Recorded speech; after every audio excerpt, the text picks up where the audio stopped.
News. I'm Chuck Sievertson. President Trump sounding like he's giving Iran one last chance to sign a deal with the U.S. I want to give him every last chance before decapitation. It's very tough to do what we have planned, still planned. We'll see what happens. On talks with Iran about the Strait of Hormuz. We're talking about the strait, the opening of the strait, having it open literally by tomorrow. Completely open. The president's company, Trump Media, launching a new feature that critics call corruption, a president making money off of his office, selling instant access to Trump's social media posts that can move markets, designed for big financial firms that could make millions from having Trump's announcements faster than competitors. 2 Republican senators who delayed the Todd Blanche nomination for Attorney General say they're now satisfied that Blanche has met their demands, and a Judiciary Committee vote is expected tomorrow. An update on Wall Street. This is ABC News.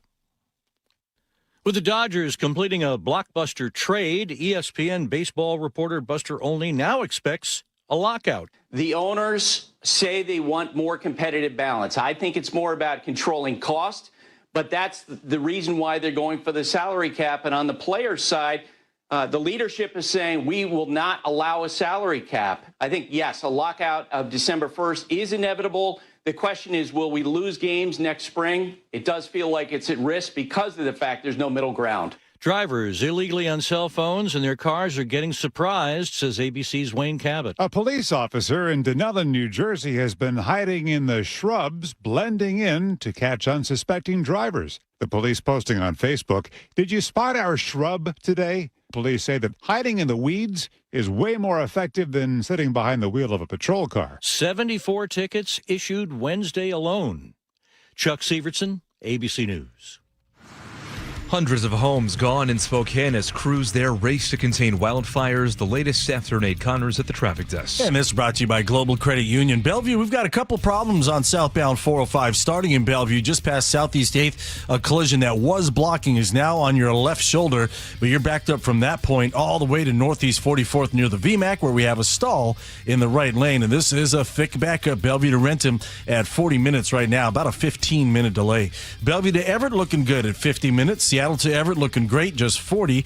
Once you get into Everett, though, that's where trouble starts. Everett to Marysville's 20 minutes, and it's heavy from the Everett Mall all the way into Marysville. South 5 into Seattle, we're slow from the U District to I-90. North 5, scattered backups between the Michigan Curve now. Ship Canal Bridge, 25 minutes to get you through this. And Seattle to Federal Way is up a bit to 35 minutes. And we've got a typical backup from about the Duwamish Curve now down to State Route 516. Global Credit Union, where members enjoy no-fee accounts and early payday with direct deposit. Learn more at globalcu.org. KIRO News Radio, real-time traffic. I'm Nate Connors. KIRO News Radio, 97.3 FM, Northwest News. Now, the latest from KIRO News Radio at mynorthwest.com. Good afternoon, I'm Aaron Granillo. Federal resources are now on the way to Washington to help battle those wildfires in Spokane, where close to 700 structures, including homes, burned down. Governor Bob Ferguson says FEMA agreed to send over resources. Search and rescue, debris removal, sheltering for housing, right, on a short-term basis. They've already started that process to literally move those resources to Washington State. Officials are calling the Spokane fires the worst natural disaster in that city's history. Mark Peterson is among the thousands of people who fled.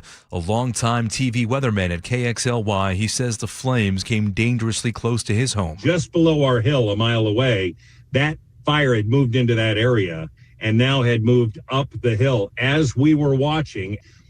Then the fire erupted about, I'd say 200-300 yards away from us. His house was spared, but Peterson tells KIRO Radio's Gian Ursula he watched 3 homes go up in flames. If you'd like to help the victims of the fires, you can find a link at mynorthwest.com. Former Seattle Police Chief Sean Barnes and his wife owe more than $86,000 in taxes. And according to the IRS, they also have a federal lien on all their properties. KIRO News Radio's Luke Ducey reports it may be one reason Mayor Wilson asked for Barnes to resign. The documents show Barnes owes $86,841.14 in tax and penalties. Political analyst Matt Markovich explains that doesn't mean he can't be chief. A tax lien on someone's property does not preclude anybody from becoming the police chief of Seattle. It's that simple. Besides professional vulnerabilities and accountability issues, a federal court source tells me there would also be serious concerns about the chief being blackmailed or bribed, not wanting that information to get out. Luke Ducey, KIRO News Radio. Barnes will receive about $700,000 as part of his deal to resign. Although it wasn't the wind around Lake Washington that canceled Saturday's Blue Angels performance at Seafair.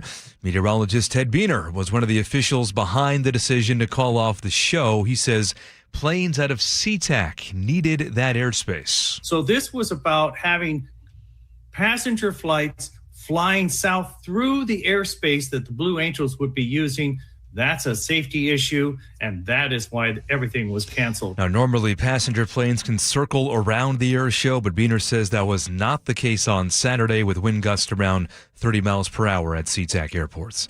To your forecast now, we are seeing some hazy skies emerge amid those wildfires across both eastern Washington and Canada. Now that smoke filtering in here.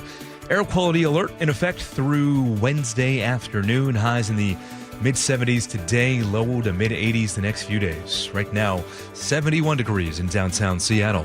I'm Aaron Granillo, KIRO News Radio. Your best source for local news, serving Western Washington and the world with a KIRO News Radio app. Always streaming live on your smart speakers. You're listening to KIRO News Radio, Northwest News. All righty. Here we go. Thank you, Aaron, for all of that. I believe you refer to that as news. Yeah. And what is this we're about to do? Opinion. Oh. Talk. Everybody's got one, and you know what? What do they say about opinions? Everybody's got one. They're And just like, Diving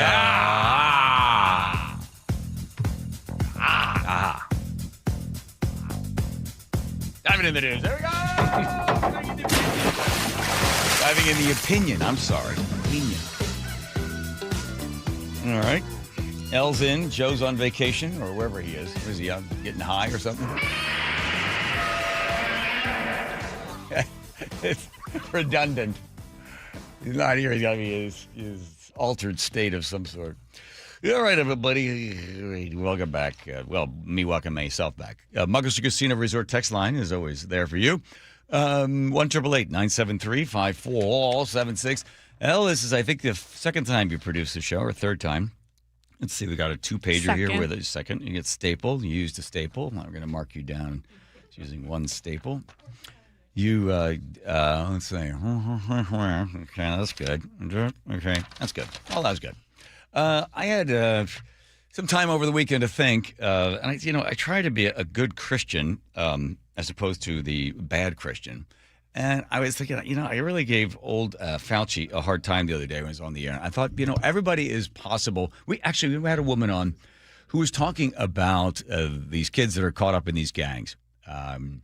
And she said something, and it really struck me. She said, everyone has the possibility for redemption and forgiveness. And I thought, well, you know what? I thought about that later on. I thought I should try to be a little bit more forgiving. I know you're sick and tired of the Fauci story. So bear with me. I swear this will be the last thing I say on it unless it makes more big news. As you know, he testified the other day before Senate committee.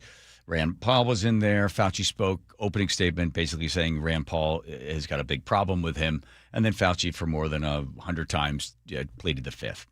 What happened was they were just bringing up everything that they had found in his diary, over 1,100 pages that Fauci had put into a diary, and he placed it on his email. And then when they did a request, when looking for discovery, they found the thing, and they read it. And a lot of people are like, well, that doesn't seem fair. I mean, it's a private diary.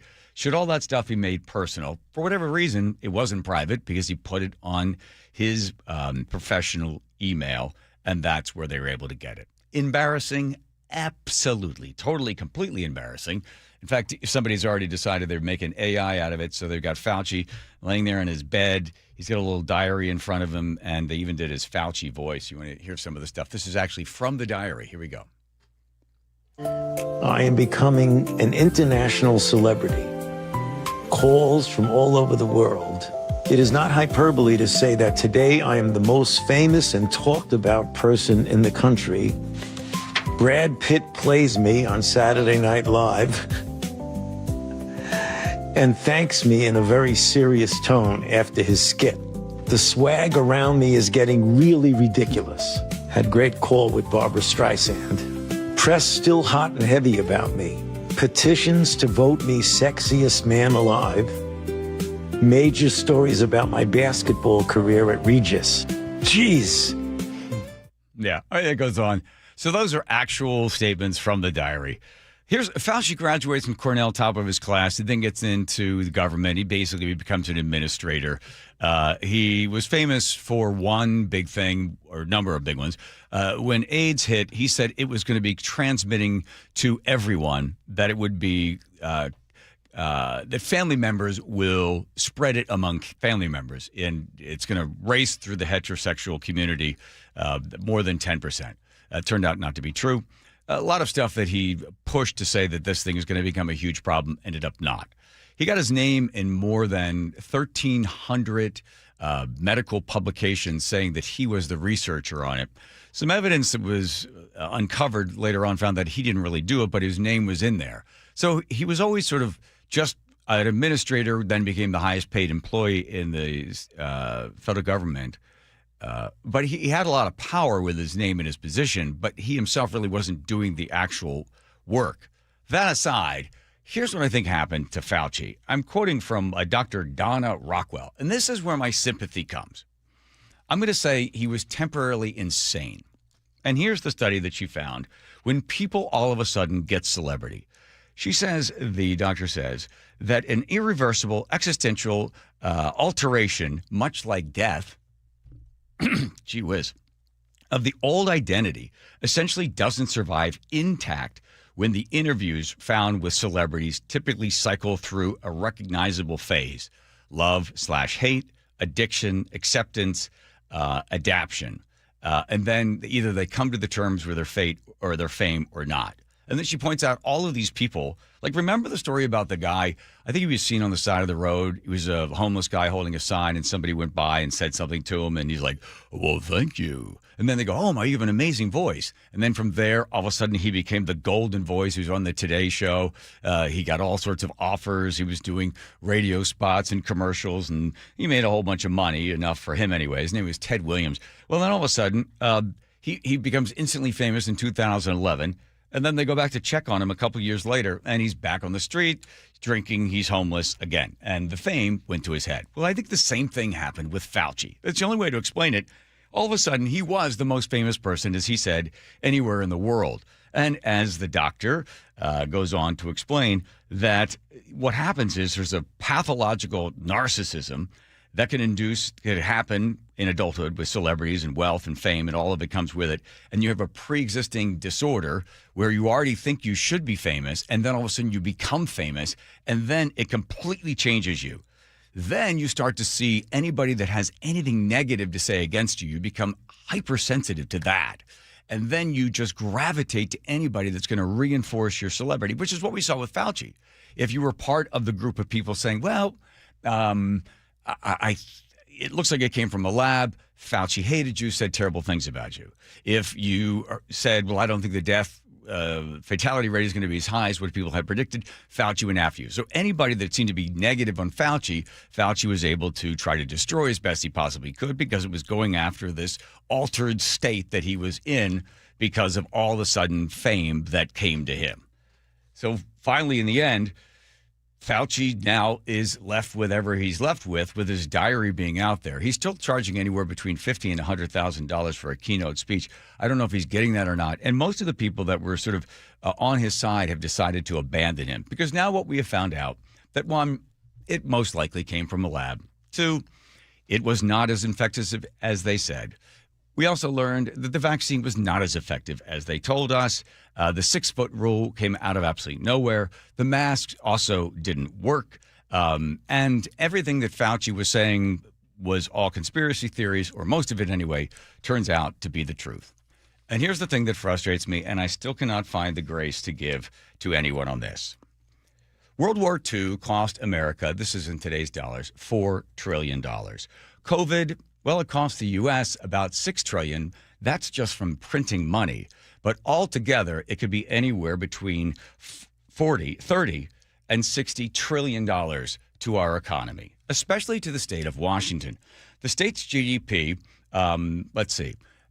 Utah had about 0.6% loss. Washington ranks high. In fact, it's up near the top as far as total loss to GDP because of the effect of closing down our state as often and as long as we did.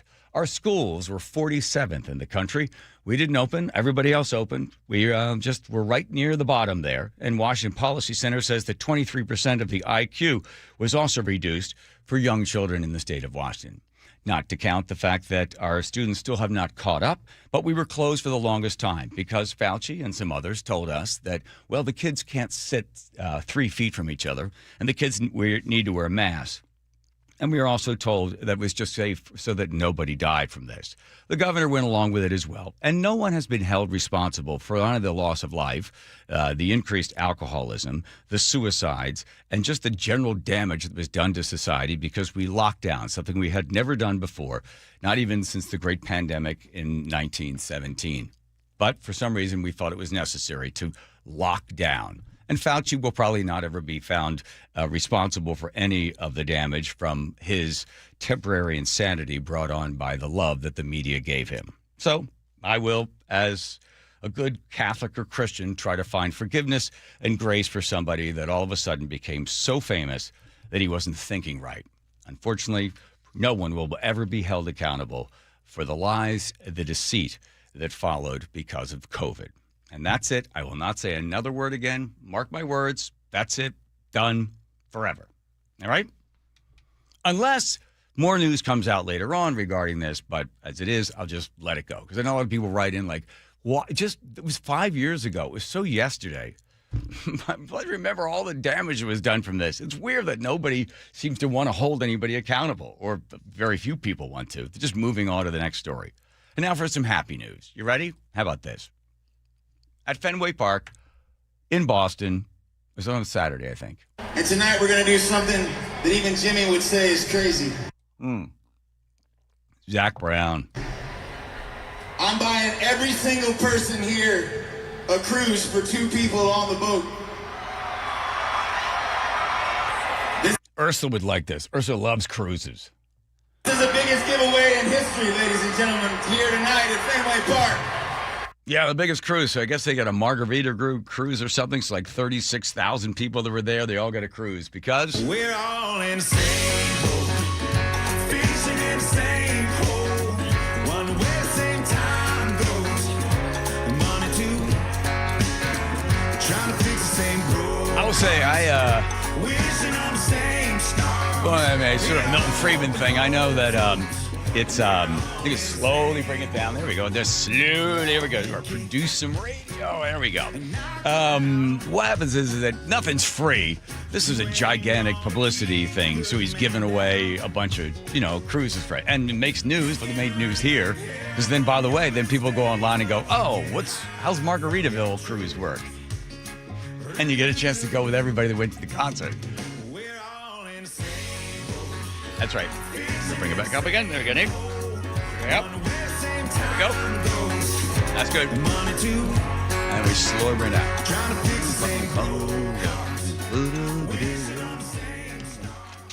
Yeah.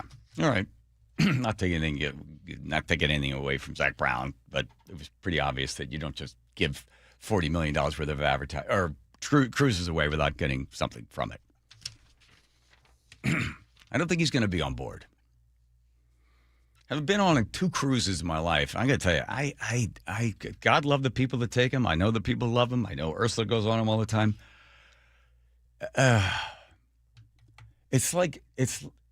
For the one I was on, maybe it was the one I was on, it was like being on the water with like if you took a Denny's restaurant and somehow got it to float, and then just pushed it out into the ocean, and then that's what it was like for 14 days. Just bouncing around with a lot of really weird food or just crappy food, and people that look like they really enjoyed a lot of food, and then running out of things to do. And so every night I would go to they had a hypnotist on some part, and I just ended up going there and just getting hypnotized for an hour every night, hoping that I could forget that I was on board the cruise. That was it. That was the. What cruise line was that? I signed up for the cheapest one I could find, which was in January, so that it was really cold. You couldn't go anywhere. Couldn't go outside onto the deck. I don't know. I forget even where we went. Went past Morocco. We went to Morocco and spent 6 hours having some guy whose brother was like missing he didn't have any hands. So he was flipping the carpets, they make all those carpets, rugs and stuff, and he was flipping them with his teeth.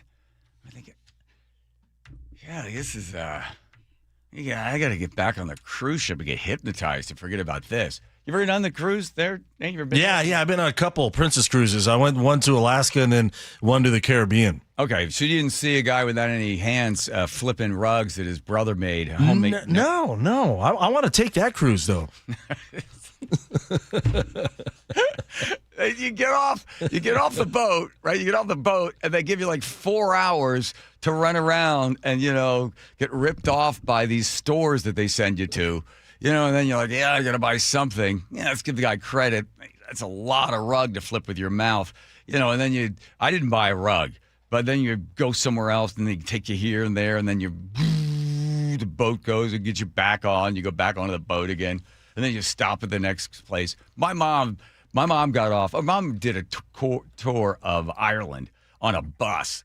And after like the sixth place where they stopped, you're going to send you buy some your lace or something else here. They're really nice sort of Irish town. She's like, screw this. I'm getting off. So she told the guy, I'm going to get off. I'm not seeing any of Ireland. I'm just going from spot to spot. You guys are picking me up and, shaking nickels out of my pants. She's like, where's the hypnotist? Where's the Irish? So the guy said, well, all right, well, you got to sign this saying that you get off the bus, that you don't want to be a part of it anymore. And your safety is up to you. Like, she's out somewhere, I guess, near Dingle Bay. So she ended up going to a church, met the priest, told the priest like, well, if you want, you go with me. I'm going to visit the sick. I'm going to do this and do that. You can stay with us. My mom said she never drank so much in her life, hanging out with a priest there. And then they went to another town, and that's how you saw Ireland. I would take that tour. Yeah, it's all right. Yeah. I don't like the guy with his teeth on the end of that rug, though. Here comes Nate checking traffic. Nate Thaw. Yeah, his neck muscles, man. Oh, it was a thing of beauty. Seattle Sports has the update. Bellevue to Renton in 45 minutes. We're thick from Southeast 8 to the VMAC. And then near Southeast 8, look out, we do have a collision on your left shoulder if you're in the HOV lane there. South 5 heading into Seattle slows from the U District to I-90, 25-minute trip from Linwood. North 5, scattered backups between the Michigan Curve and the Ship Canal, very typical for this time of day. About 25 minutes to get you through downtown. Seattle to Federal Way, 35 minutes, and it's slow from interurban all the way to 516. Renton to Puyallup on the Valley Freeway, plan on 40 minutes. The north end's looking good. It's south of State Route 18 where we're slow all the way into Puyallup. And Everett to Marysville, pushing a half hour. We're already struggling from the Everett Mall into Marysville, and now northbound 529 as drivers ditch I-5 head. This route is packed from Everett into Marysville. Download the Seattle Sports app to stay in the know with the latest news, scores, and opinions about your favorite teams. KIRO News Radio, real-time traffic. I'm Nate Connors. Dear Ursula, I have a group of friends who have bonded over... Hi, I'm Ursula Voitin from the G and Ursula Show, and I'm launching a new podcast called Ask Ursula. This is your space. Real life, real questions, whether it's about family, friendships, love, and yes, even the fun stuff like travel and finding your signature scent. Hit me up and ask your questions at mynorthwest.com/Ursula. I look forward to connecting with you. At mynorthwest.com and the G and Ursula YouTube channel. Looking for a simple solution to hair loss this summer? Get the same breakthrough one-day treatment I received at Advanced Hair during their once-yearly summer savings event. Your own natural hair begins to regrow the very next day, and Advanced Hair guarantees it will grow. Take advantage of your flexible summer calendar and get the most hair for your dollar during their best offer of the year. For details and a free consultation, call 425-449-8185, advancedhair.com. Santana, Oneness Tour 2026. The power, the energy. Come celebrate your favorite hits from Woodstock to Supernatural and beyond. With very special guest, the Doobie Brothers. This Thursday, White River Amphitheater. On sale now at livenation.com. Santana and Doobie Brothers, Oneness Tour 2026. Forget about it. Get in the zone, AutoZone. John's day is off to a slow start. So he heads to AutoZone, where he can get a battery for under $100. Lonnie, a local AutoZoner, tests his battery for free. Looks like he just needs a charge, and Lonnie does that for free too. In no time at all, John is back on the road, ready to finish the day strong. Free battery testing and charging at every store. No hassles, just help. Get in the zone, AutoZone. Restrictions apply. Progressive presents the Museum of You. We begin our tour with a unique piece, a relic from the early big screen television era. Remarkable. Next, we find a juicer, which historians believe has only ever been used once. And finally, compact discs from the emo era. A rare find indeed.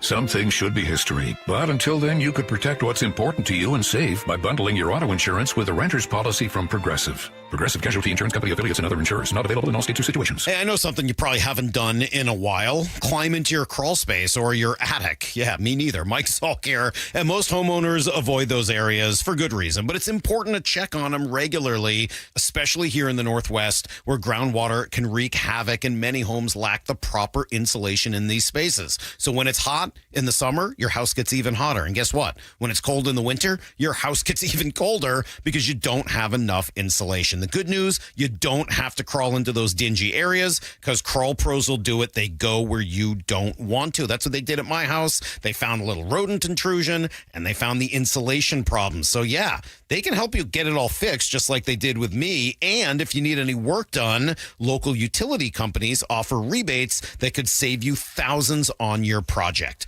Don't just assume that your crawl space and attic are in great condition. Do what I did. Call Crawl Pros today. Schedule a free corner-to-corner inspection at crawlpros.com. Liberty Mutual customizes your car and home insurance. And now we're customizing this rush hour ad to keep you calm, which could help your driving. And science says therapy is great for a healthy mindset. So enjoy this 14-second session on us.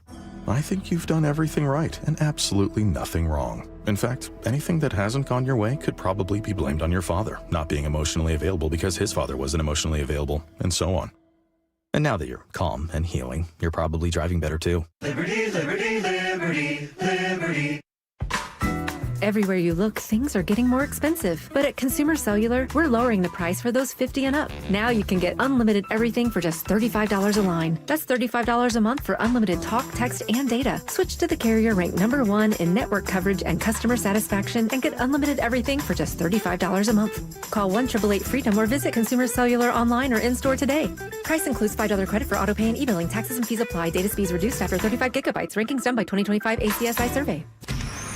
Choke Points with Chris Sullivan. With Choke Points, we try to answer listeners' questions. It can be as simple as a neighborhood stop sign, or it can be as big as the budget for transportation. I don't care. I'll find the answer for you. It's really easy to get a hold of me at mynorthwest.com. We have a direct link there that gets right to me. You can also do it in the app. You can hit me up on the text line. Choke Points, presented by Carter Subaru. Tuesdays and Thursdays on KIRO News Radio 97.3 FM. Clogged gutters? Not anymore. K-Guard by Guardian keeps leaves out, water flowing, and your home protected year-round.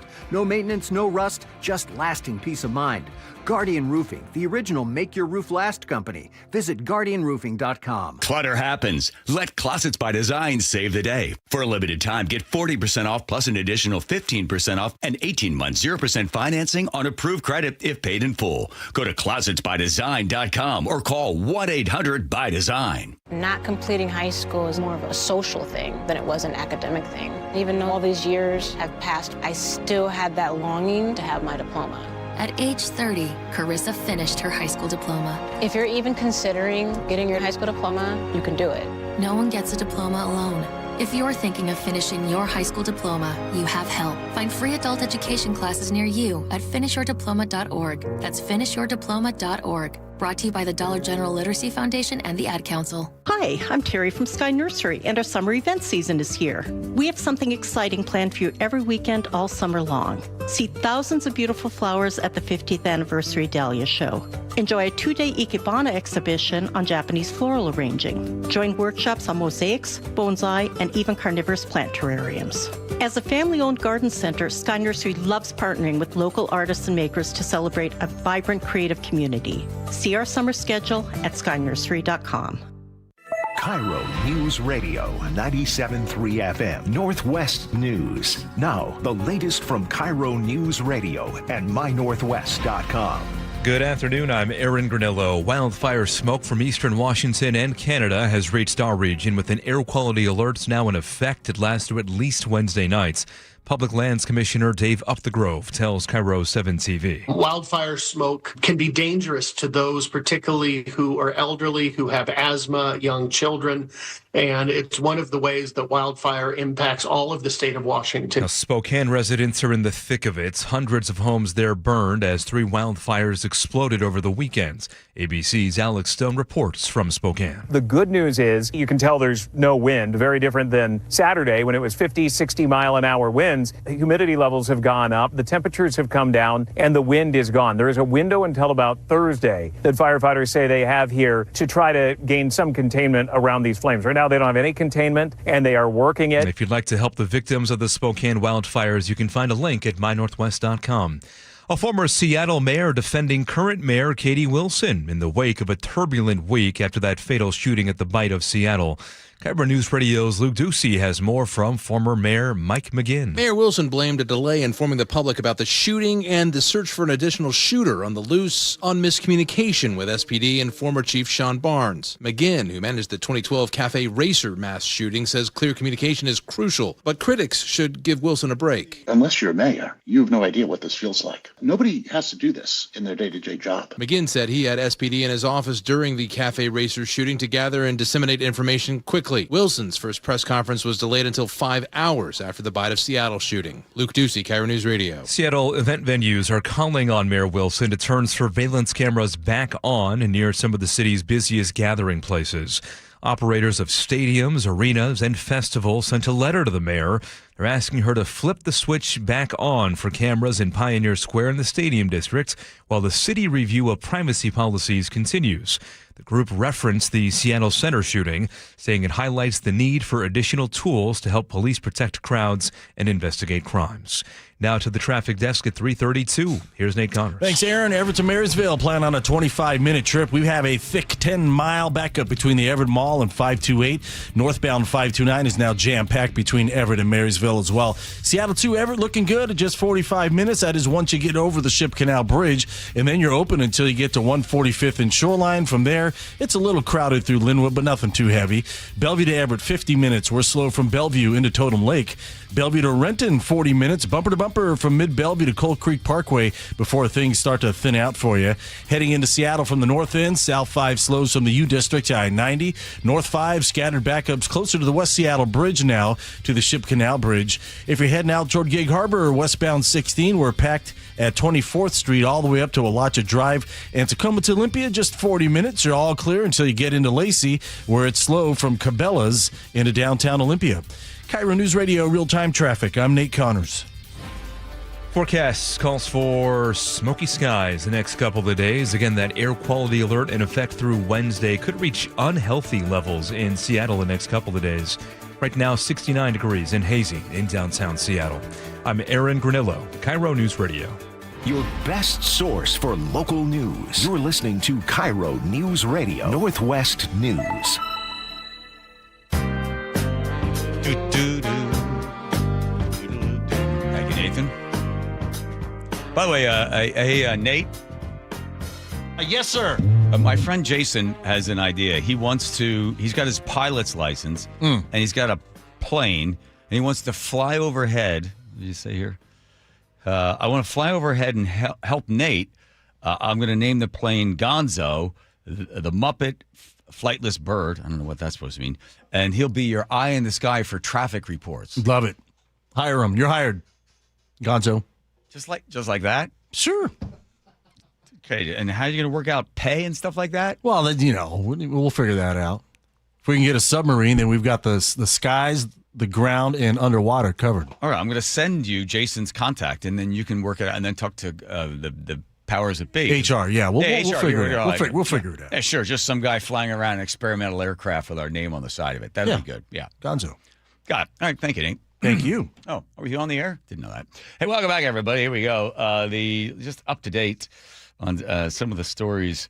The Washington or the Supreme Court of the country said, yes, girls can be protected in sports, and you can stop boys from participating in sports if girls are playing. That's allowed if you'd like to do. You're not going to be in any sort of trouble with anyone.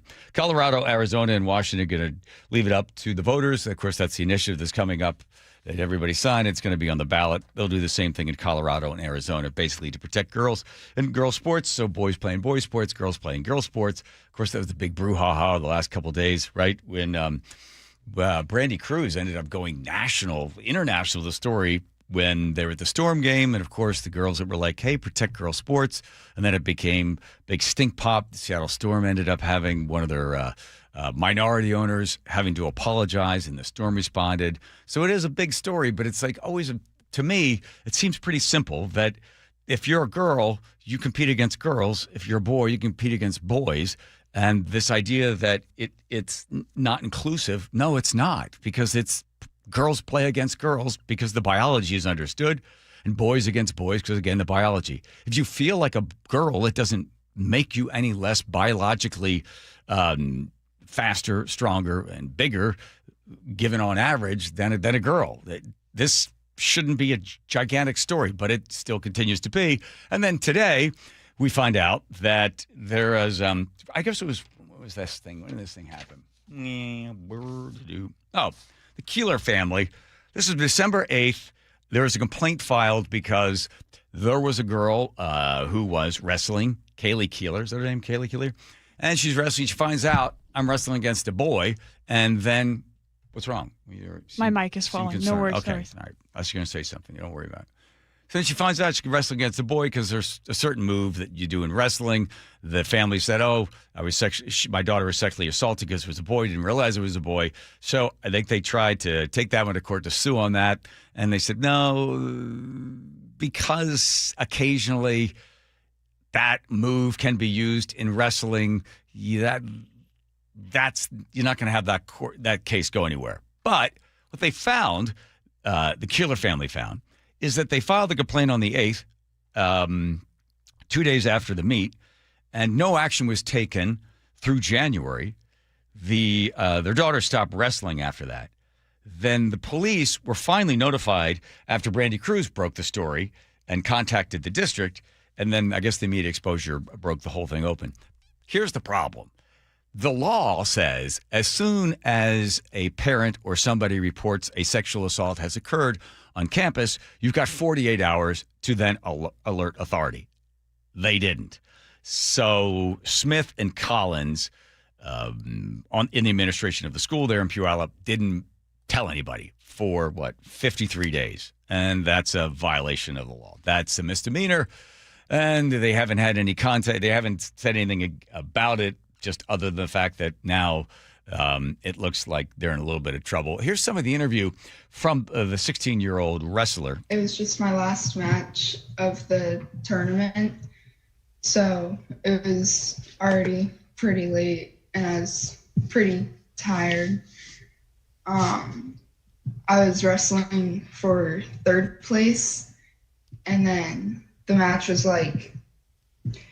going normally, and then towards the end of the match was when I got sexually assaulted. All right. I don't have to be too graphic on this one, but it's known in the wrestling move as checking the oil. And there's a lot of bits and pieces that when you're wrestling, which I didn't know until I wrestled my freshman year and then dropped out after my freshman year. I was like, this is an unbelievably painful sport. No cheerleaders come to cheer you on. And those that do just normally bang on the mat, and they don't really seem to care that much. You didn't cheer in high school, did you? No, I didn't. Okay, fine. Well, don't have that look on your face. I didn't mean to insult you. Anyway, that move, a guy could grab all parts of you, and it's just part of it. But when you're a girl and you're wrestling against a boy, then I guess the family decided that they would, say that she'd been sexually assaulted. The case doesn't go anywhere, but the mom did capture it on video. Get up, Callie! Get to your base! Get to your base! My mom and dad never went to any of our high school things, but I don't know if my mom yelling instructions to me would help. As a guy, anyway, here we go. Get to your base! She's on her back. She's trying to flip her hips.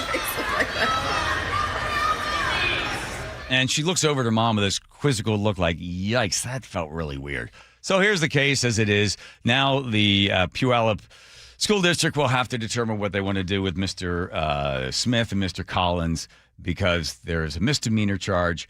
They could be facing, they'll never get this, $5,000 fine or $300 a year in jail. I can't imagine. But why did they wait? Everybody's going to want to know, why did they wait 53 days? This is an 80-20 dispute where 80% of people just simply say yes without even giving it much thought. Boys should compete against boys and girls should compete against girls. And is it exclusionary? In a way it is, because you want girls to be able to fairly find themselves on a track or field or court and knowing that they're going up against someone else that is the same gender, same sex, and about the same age. Yes, you can't have a 14-year-old competing against a 21-year-old. That's excluding. Just because you feel like a girl doesn't make you a girl. That's pretty simple. Is it sad for the boy that thinks he's a girl? Yeah, it probably isn't the best thing. Might be a little unfair. But then you have to say to yourself, what's even more unfair? To have a 14-year-old girl compete against a 14-year-old boy who just, wipes the mat or field or track and, beats them by seconds when normally those races are determined by tenths of a second, hundredths of a second. Certainly that's not fair. So it should be pretty simple. And I'm going to guess that most people in the state of Washington, when that thing is on the ballot, I think most people will end up saying, yeah, unless the question's framed in such a way that could be confusing to some, boys compete against boys, girls against girls. When the Washington Interscholastic, the WIAA, had a decision to make on this, they said boys against boys, girls against girls, yes, or boys against boys, girls against girls, and then there's another group that would compete if you're trans. They decided not to do that. They let stand as it is, so you can have a boy that thinks he's a girl compete against girls in the state of Washington until you get a chance to vote coming up. Speaking of voting, hopefully, I guess it's, what is it, it's tomorrow. Tomorrow's the day all the ballots have to be in. Let's quick round of everybody vote. Nate? I'm going to do it tonight. I'm a procrastinator, but I get her done. Yeah, it's fresh that way. Yes. The ink is still fresh. Yeah, because if I did it 3 days ago, I'd probably oh, man, I wish I would have went this route, Somehow I don't believe you. All right. Elle, yes? I have not yet. No, never mind. Here comes Nate checking traffic. Nathan. All right, we've got a Monday light commute for most, not all, including Everett to Marysville. We're struggling. It's 25 minutes, but you've got a thick backup now from 526 all the way to 528. That's about a 10-mile backup. Northbound 529 is actually starting to clear out if you want to consider that as an alternate route. Seattle to Everett and Bellevue to Everett are both doing pretty good at 50 minutes tops. Bellevue to Renton has gone down a few minutes at 35, but it's thick from mid-Bellevue all the way to the VMAC. North 405, you're slow through the Renton S-curves. Seattle to Federal Way, a 40-minute commute with our usual backup between Interurban Avenue and 516. Westbound 18, you're bumper to bumper from Military Road over to I-5. KIRO News Radio, real-time traffic. I'm Nate Connors. KIRO News Radio, where you turn for the news you depend on. A political shakeup for Democrats that represent Seattle. Traffic. Right now, Auburn to Renton at 25 minutes. That's a good 10-minute delay. Conversation. 3 people on the floor can't cover 20 aisles of plexiglass. They're doing their best. It just doesn't work. And your Super Bowl champion Seahawks. And the party begins. Broadcasting live from the KIRO News Radio YouTube channel. KIRO News Radio 97.3 FM. The Boeing Classic welcomes the world's greatest golf legends to the Pacific Northwest, August 14th through the 16th at the Club at Snoqualmie Ridge. Watch Masters champions and Golf Hall of Famers compete for a $2.3 million purse at the only PGA Tour champion stop in the region. Bring the whole family and make sure to check out the Seahawks Village, packed with fun for all ages. Tickets start at just $20 and kids get in free. Visit BoeingClassic.com to get yours today. Your old water heater's starting to peter. DayandNight.net. Day and Night has $150 off installation of any new water heater, including tankless, backed by a free lifetime warranty. Hi, I'm Bruce. When your old water heater leaks or fails, the damage could be catastrophic. Whether you need an emergency replacement or you're planning ahead before it leaks, give us a call and we'll help you get into hot water again. Get $150 off installation of any new water heater. DayandNight.net. 7 locations across Western Washington and a track record of success for their clients. Allow yourself to recover while Harold Carr Law Offices handles your insurance paperwork and settlement. Carr spelled with 2 R's. C-A-R-R. CarLaw.com. C-A-R-R. Car accident, call Carr. KIRO News Radio is giving you a shot at 4 tickets to see the Seahawks in their preseason home opener, Saturday, August 15th. To enter, open the KIRO Newsradio app or visit mynorthwest.com/win for details. You can enter once per day, so the more you enter, the better your chances. Enter daily from July 28th through August 3rd. Full details and rules at mynorthwest.com/win. That's mynorthwest.com/win. Is your car's AC blowing warm air? Don't sweat it. Right now, save $50 on any AC service at Bucky's Complete Auto Repair. Honest pricing, guaranteed work, 16 family-owned locations, and no appointment needed. Stay cool this summer. Bucky's.com. I like it hot. Beg your pardon? Can you make it hot for me, Dan? I think so. Half heated ain't hot enough. No. That's why I called you. Apollo Plumbing. Yeah, my sorry old water heater. Oh. Ain't getting me the hots anymore. You want hot water. That's what I said. That's what we do at Apollo Plumbing. And you're ready? Right now. When can you? How about today? Same day? We'll have you in hot water tonight. Clever. How about an upgrade? A tankless water heater would mean endless hot water. Now you're cooking. That's just for starters. Starters? How about we make it a worry-free water heater? Worry-free? Wrenchie's worry-free warranty. Which covers? Repair, service, all included. And when it wears out? Apollo replaces it. No extra charge? Nothing. Nil? Nada. As an Apollo A-list member, you're covered. And payments? To fit your budget with approved credit, of course. And I'm hot again. Worry-free. That's for me. We're on our way. Thanks for making it hot. We're ApolloPlumbing.com. Moving into Aegis was one of the best decisions I ever made because I became connected with lots of friends. This is my friend Susie, and we haven't known each other very long. We just kind of clicked. She found this wonderful place, and so that I moved in. One thing we both like, we watch football games. I'm a tight end girl myself. Aegis Living has been trusted for nearly 30 years to deliver award-winning care in luxury senior living. Visit aegisliving.com/KIRO and see for yourself.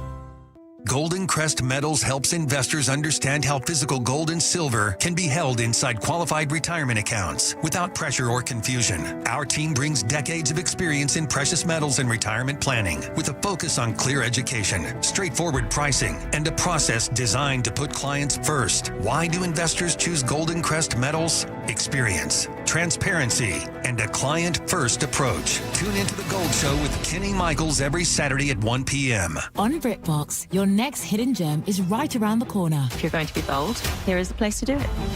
Get ready for Britain's most anticipated series, streaming exclusively on BritBox. Catch new seasons of favourites, including Ludwig, starring David Mitchell. You want someone to get murdered? And the eagerly awaited new adaptation of Agatha Christie's iconic detective duo, Tommy and Tuppence. Do you think we're actually really good at this? Stream the best of British TV on BritBox.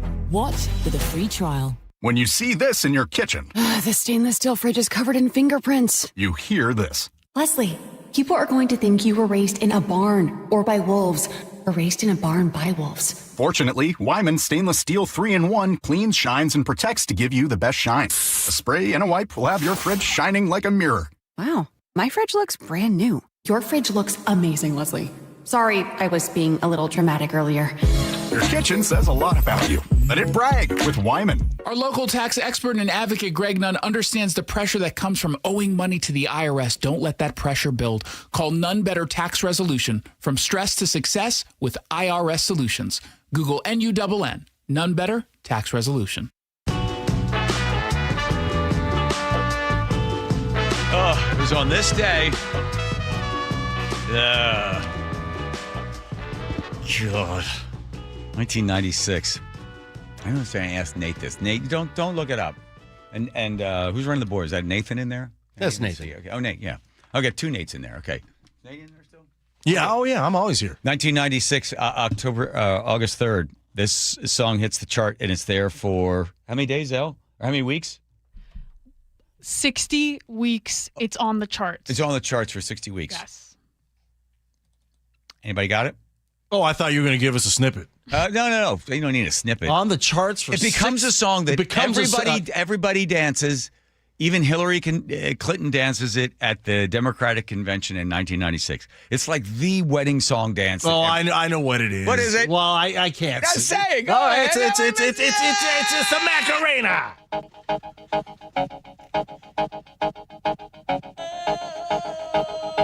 Is this the original or the remix?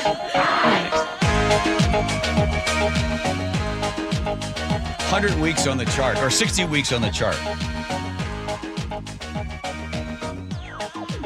They, the guys that originally recorded in Spanish, then. Is this the original? It says it's the remix. Oh, the Bayside Boys? Mm-hmm. So then they go to the Spanish station in Florida. They said, we're going to translate it into English, and will you play it? And then they played it, and then it just everybody ended up loving on it.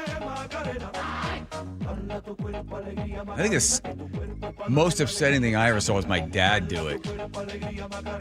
At a wedding. He's like, hey, look at this. Yeah. It's a great wedding dance song, I think.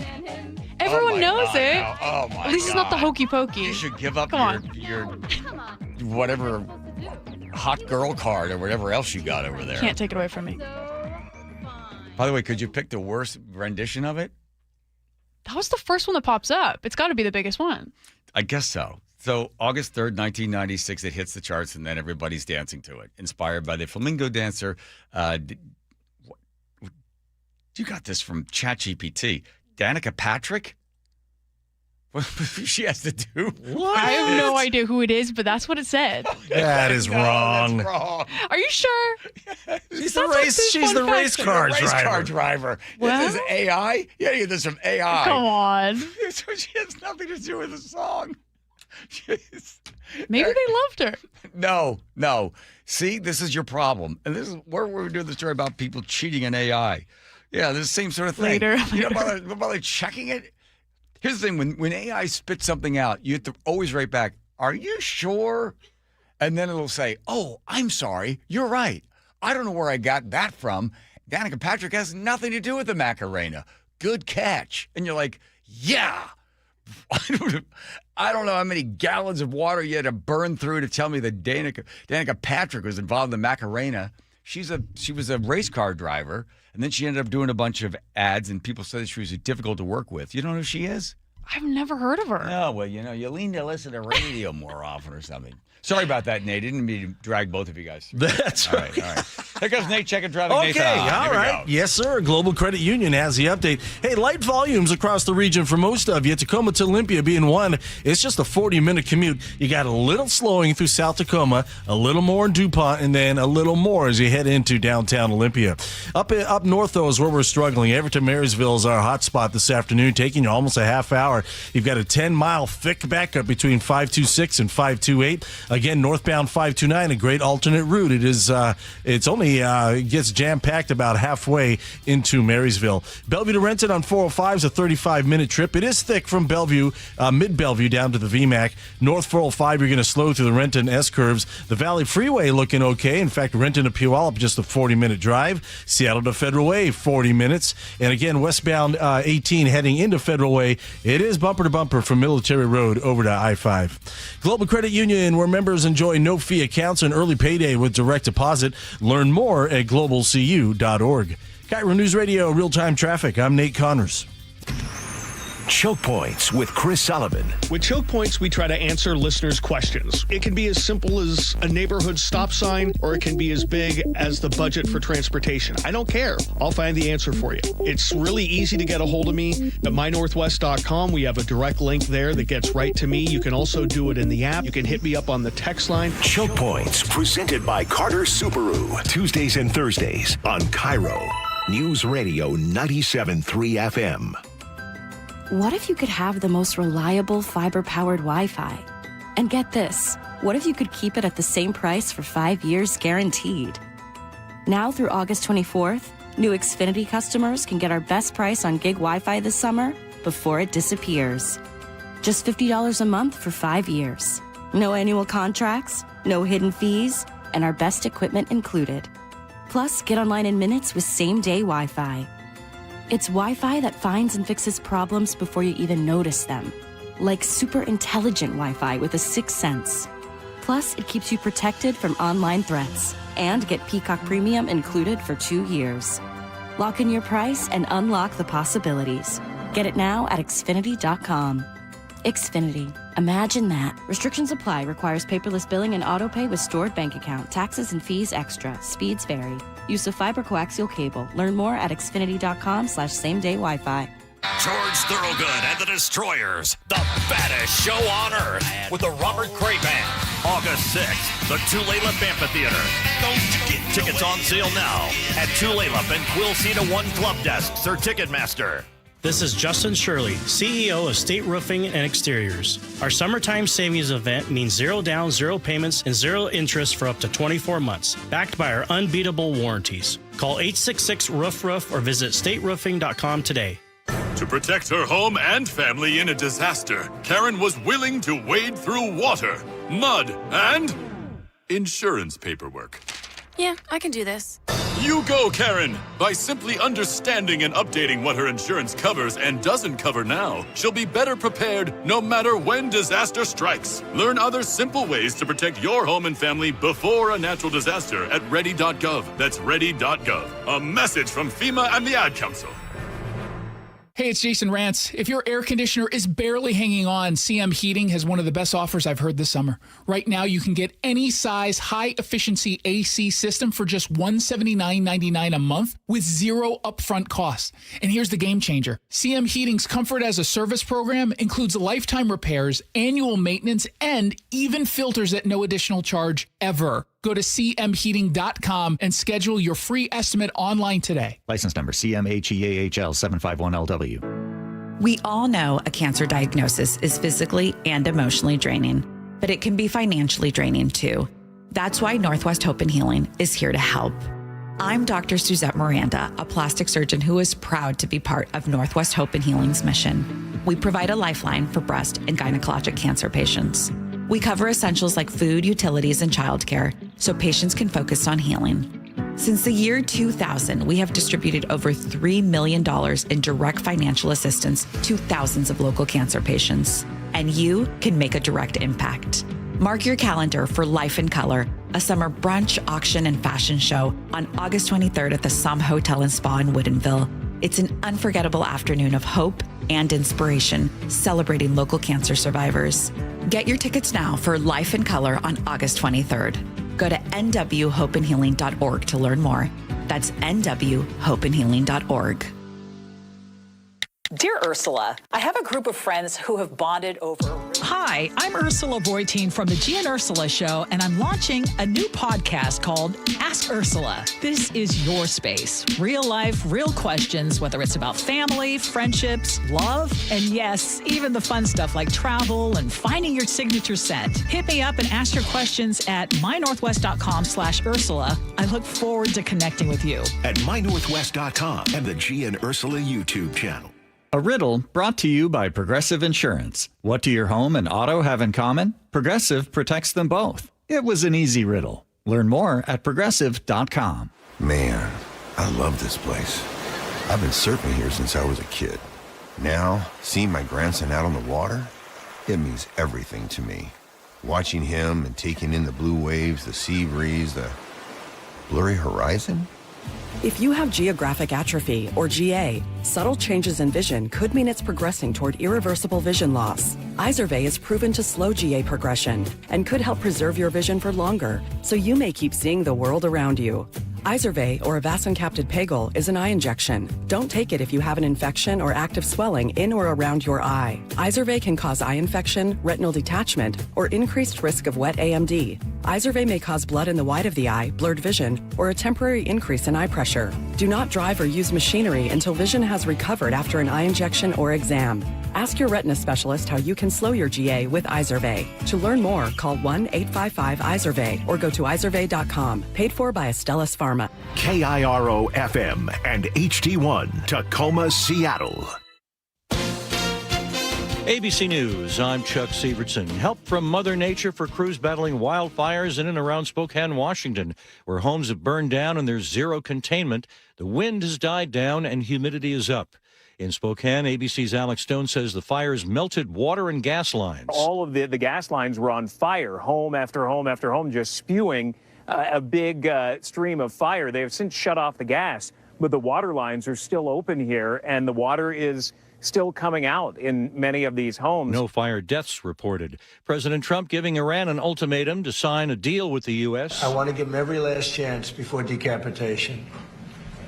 It's very tough to do what we have planned. On the Strait of Hormuz. We're talking about the strait, the opening of the strait, having it open literally by tomorrow. Completely open. Crude oil prices closed lower. Wall Street major indexes closed sharply higher. This is ABC News. 2 deaths have been reported in the parasitic stomach bug outbreak in Michigan, says the state health department. Cases in the state have topped 11,000, nearly 200 admitted to hospitals. Health officials have linked cases in Michigan and 8 other states to iceberg lettuce served at Taco Bell restaurants. ABC's Yuri Benajad. We're starting to see a slowdown in the terms of new cases being reported by Michigan on a daily basis. And I will say with these new numbers here, where we're talking about an increase or a rise in the numbers, we're actually really looking into the past. It can actually take up to 6 weeks between a person getting exposed to this parasite and the CDC actually finding out about it. So there's a bit of a lag here. ABC's Yuri Benajad. The Zac Brown Band gave fans more than just a show at Boston's Fenway Park last night. The more than 37,000 audience members were gifted by the Grammy-winning country group with complimentary Caribbean cruise trips to be redeemed over the next year. Chuck Severson, ABC News. Fleeing from wildfire, we will hear one evacuee's story out of Spokane. That's after Nate Connors at the real-time traffic desk. Hey, thanks, Aaron. Lake Washington Windows and Doors has our update. Let's start you up north, where one of our bigger backups is this afternoon. Everett to Marysville, taking you 25 minutes. That's a 10-minute delay with a hefty 10-mile backup between 526 and 528 in Marysville. Now, once again, northbound 529, you're packed between Everett and Marysville as well. Bellevue to Everett, a 50-minute commute. You're slow from Bellevue through Totem Lake. Seattle to Everett, 45 minutes. That is once you get past the Ship Canal Bridge, and then you'll start to slow in Northgate into Mill Creek. Once you get into Linwood, though, it starts to separate pretty good for you. Our Lake Bridges look good. Bellevue to Renton, 35 minutes. It's slow from Bellevue down to the VMAC. Seattle to Federal Way is at 40 with your typical backup starting in Interurban Avenue. And once you get into Federal Way, it's South 320th. We have a new collision blocking your 2 left lanes, including the HOV. And on the water, the Mukilteo Clinton Ferry route, 1 hour wait for drivers at both sides. And the Seattle Bremerton route is down to a 1-boat service till further notice. The number 2 Chimacum out for repairs. We're hoping to get back in service ASAP. Meanwhile, the 415 out of Bremerton and the 530 out of Seattle are both canceled. Keep summer outside where it belongs. Save $588 on every window, $1,088 on every door, plus free heat deflecting glass, that is. Claim your free quote today, plus 12 months, no payments. Visit LakeWashingtonWindows.com. KIRO News Radio Real-Time Traffic. I'm Nate Connors.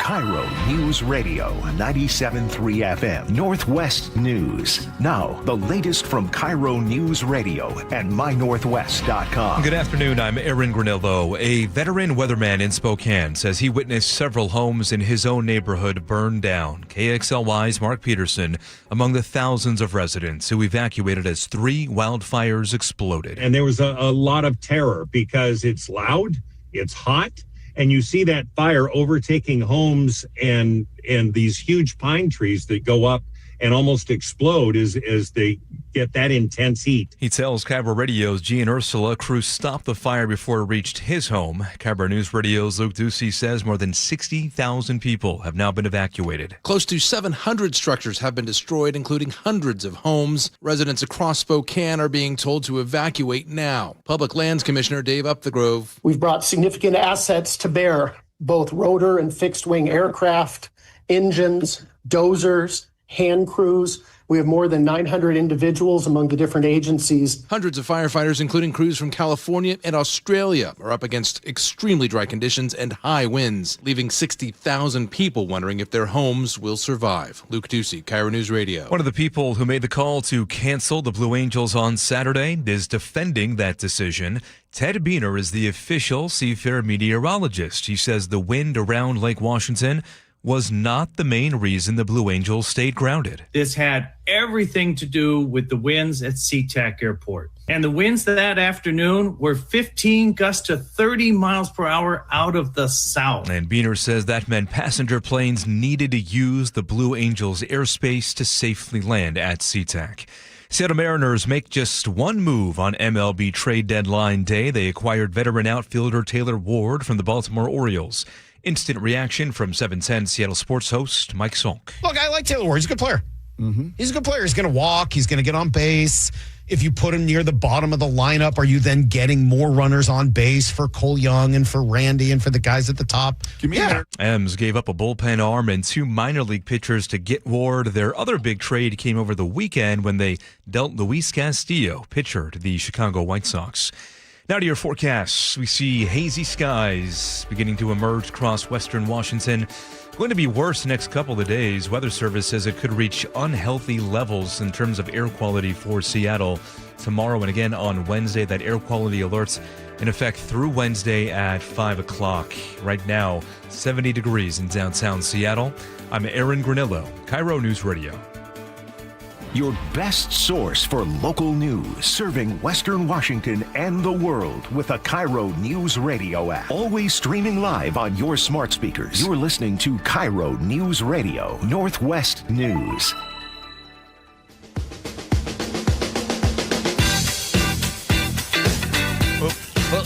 Here we go with the John Curley Show. Thank you, one and all. Don't forget Muckish Casino Resort text line 1-888-973 547-5476. Have it in there. Don't try to read something else and read another text inside. All right. Wow, this is twice in 2 weeks. Kent Liu, the SPOG president, that's Seattle Police Department. You are the union president. Is that what you officially referred to as? Correct. Yeah. So you were on here. We were speculating last week, and you're like Nostradamus. A lot of the stuff that you sort of somewhat predicted would come true came true. Everybody up to speed. So, of course, the mayor decides she wants to get rid of Barnes. Barnes, they make him an offer to resign. He finds it insulting. Then big brouhaha, the black community, the media all jump on this sort of thing. She doesn't want to fire him. She's not firing him. She says she wants to fire, doesn't want to fire. She's sort of on the fence on this. And then Barnes goes back in, and then they make him an offer he can't refuse, which is, we'll give you 18 months of your salary, $500 and some thousand, 70-some thousand, plus it gets 18 months of COBRA. That's a big chunk of change, too. Goes back to Chicago with his family. His 3 kids, probably where he wanted to be anyway. So now, at this point, the media is just beside itself, like sharks in the water, calling for what seems to be Katie Wilson to step down. Are you hearing stuff from the inside? People saying the same sort of thing?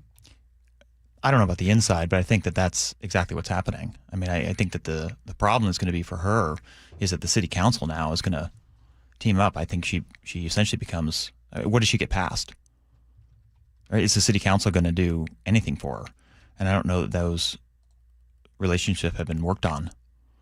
Right? I think that's what's most interesting here. Well, just sort of sitting here spitballing this.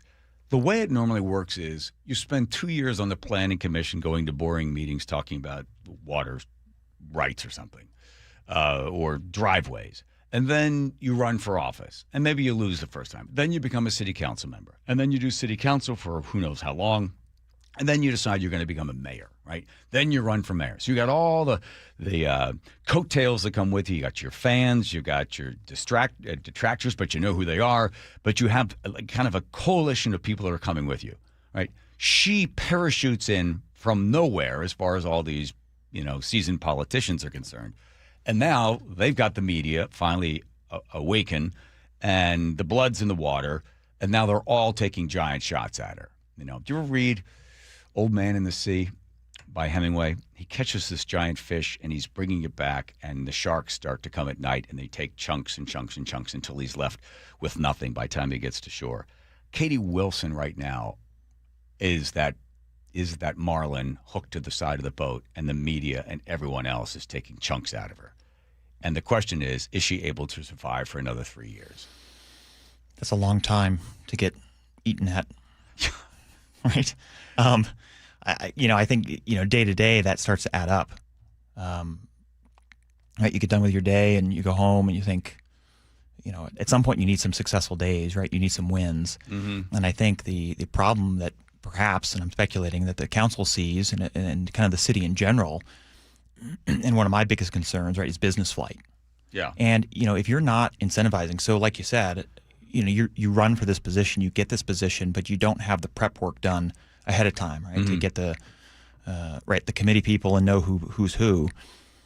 And then you have these ideas and dreams of, I'm going to lower rent, I'm going to do these things. Your only ideas right now for increasing revenue, for example, are raising taxes, which just push more and more people out. So I think when the council and some other people at play probably get a little nervous, right? And I think you have an obligation, probably like the city council. I don't have confidence in this. I don't see where this is going. And then what is she going to be able to pass over these next 3.5 years? Right. Because so often if the mayor is popular and the city council knows the mayor's popular, it's the bully pulpit, right? That the mayor has enough, can convince 3, 4, 5, or 6 to go with her or go with him on something, and then push along. But you have to be a leader, because if you end up just being a figurehead in there, they just, run right over you. And then what you were elected for, you can't do. I'm going to play a game of speculation. Here's what I think happened with Barnes. First of all, I don't believe the city is in some great danger. You can correct me if I'm wrong. The city is no great danger that there's all of a sudden going to be mass shootings on every single street because we don't have Barnes in there. Correct. No, that's going to be because we don't address the gang problem. Yeah, but so the chief of police is not responsible for the drop in homicides or the increases in homicides in most cases on average. With me? Correct, yeah. Most chiefs of police last anywhere between 2 and 6 years on a job. If the administration flips and he was or she was in there from the other mayor, that person normally leaves within a year. These are the statistics across the United States. So Barnes not being there, we are not going to see an increase. We're no less safe because we don't have Chief Barnes in there. Barnes goes in, for whatever reason, they don't agree, for whatever, we don't know any of this behind the scenes. I think when they offered him the deal and he said no, and then I think he went to, and I think very smartly, went to a bunch of supporters who then stir everything up, go after her. You've got to keep him. She cannot fire him at this point, because then, man, there's white woman fires black chief, right? We're all in trouble. So then Barnes goes back in again, because now, you see the heat? Now make me a deal that I can't refuse, takes it, goes away. So at this point, she is, or someone's slowly dripping stuff out, like Barnes's, IRS problems and the liens. That's coming from somebody. Is that coming from inside, do you think, at Wilson's administration? Or are they're in so much trouble they can't even sort of parse through some of that detail? If it's coming from inside Wilson's administration, I don't know why you're so hesitant to, or they're so hesitant to not to find reasons. Yeah. Right? So according to the city charter, if a mayor is going to relieve or get rid of a police chief, they got to provide reasons to the council. Mm-hmm. So I think that, again, this just puts Wilson, the administration, and the council further at odds in that, right, you didn't run this by us, you didn't provide us reasons, we really don't have any insight at what's going on here. Yeah. Right? They're upset, and now you essentially kind of squeeze out this resignation in lieu of a firing because you don't want to supply these reasons. And then, to your point, all these reasons, suspected reasons, start to come out. Yeah. But then why not define those reasons? So she said in the press conference, Kent Lou, that she said she has information that no one else has regarding Barnes. Yeah, great. I don't know what she's referring to, maybe who she's referring to. Maybe she's got a source, somebody she trusts, somebody that, she feels at least feeds her decent information. But as far as a different viewpoint or window or whatever she said, I'm not sure what she's referring to. I'd imagine it's maybe an individual or a few, right, that maybe feed her some information. While I'd say, it's not that we're less safe, when a chief leaves or resigns or something like that. I mean, ultimately it does affect morale. I mean, there are some impacts to it. It's just not immediate, like you said. It's not going to, immediately, officers and detectives stop doing their job. That's not what this is. So it'll be interesting to kind of see what happens as this goes along. What are the folks saying around the old watering hole at the city? Is it that she is way in over her head? She can't right herself from this position, and at a certain point, either she leaves or does the city council begin to take action? Can they sort of file in the state of Washington? I don't want to put you on the spot if you don't know the answer. Can you file that they've lost any confidence in her, and they could begin some sort of procedural move where they could try to remove the mayor? I know that you can't do a recall. Yeah, that I'm not sure of. I know they, if they give a vote of no confidence, they might.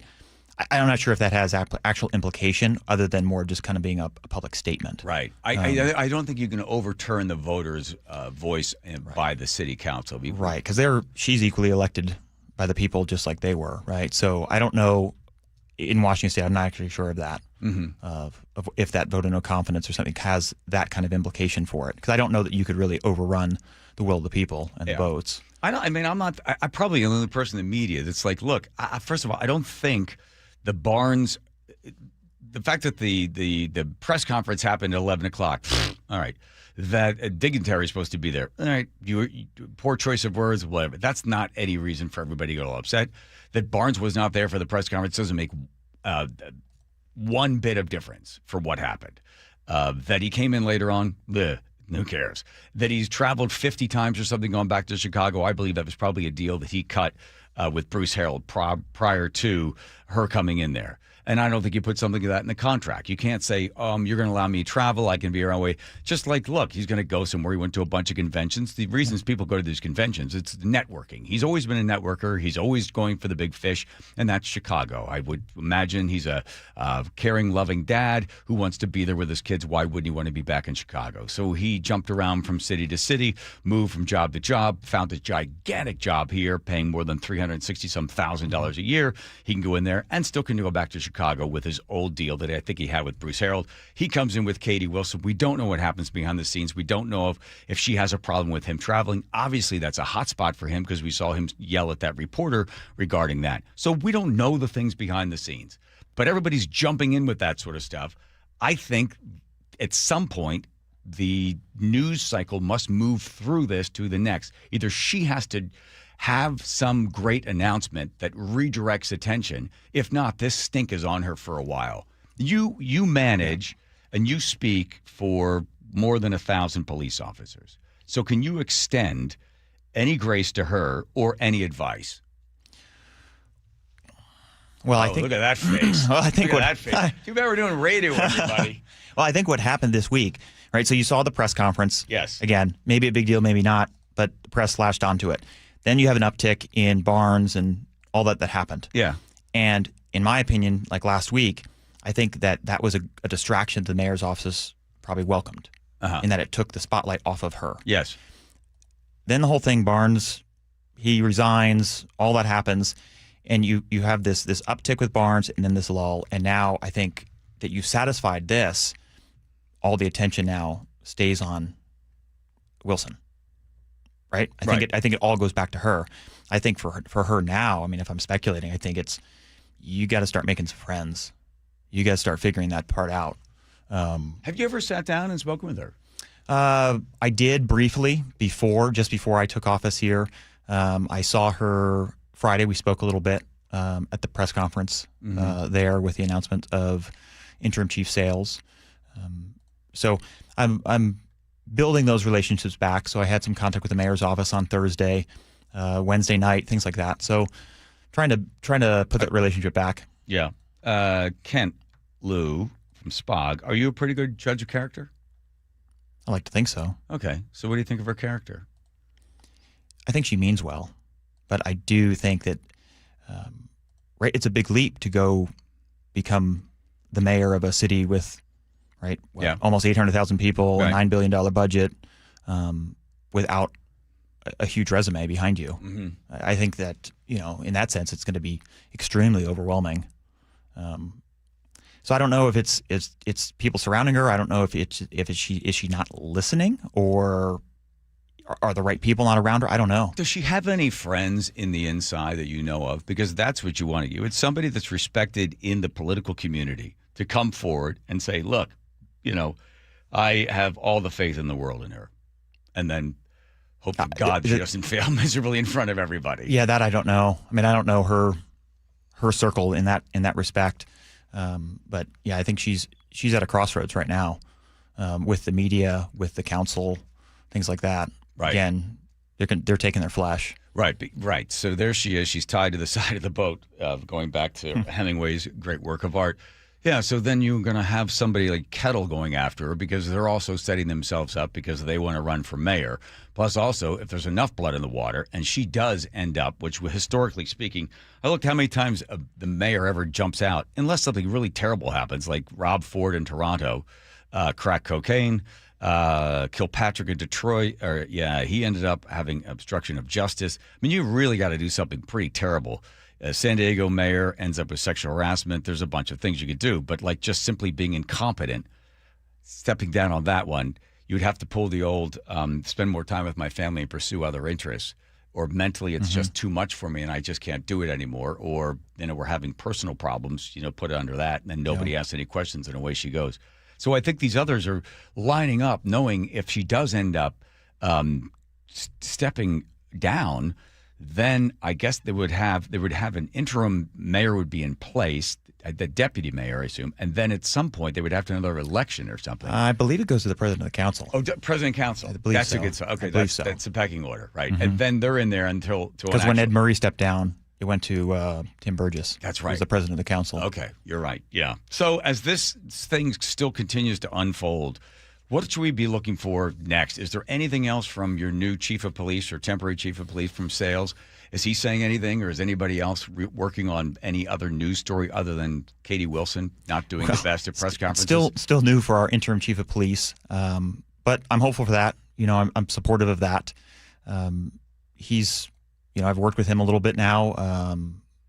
He's great. I think the rank and file is very happy with that decision. So credit where credit is due. I did let Katie Wilson know that was a good decision, and her staff. I said that was a good decision. It was a good pick. Okay. He had two good picks, right? Because Barnes had two deputy chiefs in play. Deputy Chief Underwood would have been a good choice too, but Andre Sales is excellent as well. So Sales is in there temporarily, and then they'll do a search as they've done before. Last time they did this, 55 people applied, 47 were looked at. They narrowed it down to 3. And then they went with Barnes. So I guess they now start the national search again. Yep. And if I were a police chief in any other city, I would not be applying to Seattle. That's probably the biggest concern that they have right now is how are you going to attract the top talent after they watch all the, all the reasons that Seattle has been on the national stage right now. Forget it. No one will apply unless somebody is so desperate and then you don't want them to apply. That's going to be the hardest part, I think, to get the top candidates, because everybody's watching the news and thinking, wow. Yeah, I think Sales is sitting there thinking, I think I'm going to be okay on this one. Brave man. Just stay right in there. Thankfully he stepped up because we needed it, obviously. So I have high hopes for him. Well, listen, I appreciate you coming by again, Ken. Sure, thank you. Ken Lou there, our head of the union for the Seattle Police Department. I was trying to get more inside skinny from you, but let you off the hook. I'll work on it. Oh, yeah, sure. Thanks for that. Okay, here's Nate checking traffic. Nathan. Thanks, John. This one brought to us by Lake Washington Windows and Doors. Let's update you with our collision in Federal Way. South 5 at South 320th is partially blocking the HOV lane. So it's at the end of the on-ramp from 317th where it merges into that HOV lane. So State Patrol might have your on-ramp closed at the moment. Seattle to Tacoma, plan on a 55-minute trip. You've got scattered backups between Tukwila and this collision, and then more crowding ahead of you as you head into Fife. Northbound I-5 slows from the Fife curve to State Route 18. That earlier backup westbound 18 has cleared out as you approach I-5. Southbound 167, we're bumper to bumper between Algona and Sumner. Renton to Puyallup on the Valley Freeway, though, looking pretty good overall at 40 minutes. Bellevue to Renton on 405 is a half hour. Here in Seattle, North 5, we're heavy between the West Seattle Bridge and Ship Canal Bridge. About a half hour now to get through this. And South 5 heavy from Lake City Way to I-90. Linwood to Seattle pushing a half hour. Keep summer outside where it belongs. Save $588 on every window and $1,088 on every door, plus free heat deflecting glass. Claim your free quote today, plus 12 months, no payments. Visit LakeWashingtonWindows.com. KIRO News Radio, real-time traffic. I'm Nate Connors. Dear Ursula, I have a group of friends who have bonded over... Hi, I'm Ursula Voitin from the G and Ursula Show, and I'm launching a new podcast called Ask Ursula. This is your space. Real life, real questions, whether it's about family, friendships, love, and yes, even the fun stuff like travel and finding your signature scent. Hit me up and ask your questions at mynorthwest.com/Ursula. I look forward to connecting with you. At mynorthwest.com and the G and Ursula YouTube channel. Some parts of the house just don't seem to work anymore. Like the closet that you open it up and you don't even bother looking in there because it's so jam-packed with stuff. Things fall out all the time. Or you can't quite put the car in a two-car garage because one side of the garage is just full of stuff. Same thing can happen in the laundry room. There's just stuff all over the floor. There's no place to store towels or anything. You know what's happened? It's a closet design problem when you think about it. And maybe even gone as far as having to rent some sort of storage unit to put stuff. Maybe because you just need those rooms, those spaces to be better laid out. And that's where the experts at Closets by Design come to the house. And they customize, truly customize. They see the problems that you have, and they fix them for you. You don't pay the big price, though. 40% off plus an additional 15% off and 18 months, 0% financing on approved credit if paid in full. I can tell you, when they came to the barn in Cle Elum and did the great work, I am a believer in Closets by Design. 1-800-BY-DESIGN. That's 1-800-BY-DESIGN. Give your attic an overhaul with new insulation from Guardian Roofing, Gutters, and Insulation. Stay cool all summer, slash utility bills, and boost your home's air quality. Call now and get $300 off attic ceiling and ventilation. Or visit us at GuardianRoofing.com. Our founders believed that freedom wasn't just a word. It was a way of life. The freedom to move forward, the freedom to pursue what matters most, the freedom to live fully. But aging has a way of taking those freedoms away. That's why there's Longevity Medical Clinic. John Curley here. My best move was becoming a patient of Longevity Medical Clinic years ago, and second best move, getting my wife Nicole to join me this year. Stop guessing and start working with a doctor who knows your goals and get personalized care designed around you, not the average patient. Discover what's holding you back and what can help you thrive with longevity. Aging is natural, but some of the effects are undesirable, and you don't want to have to just accept it. So this year, as we celebrate 250 years of freedom, ask yourself a simple question. Are you living with the freedom you deserve? Get real answers about your health and get your free health analysis at Longevity Medical Clinic. Find out more at lmclinic.com. Hi, I'm Terry from Sky Nursery, and our summer event season is here.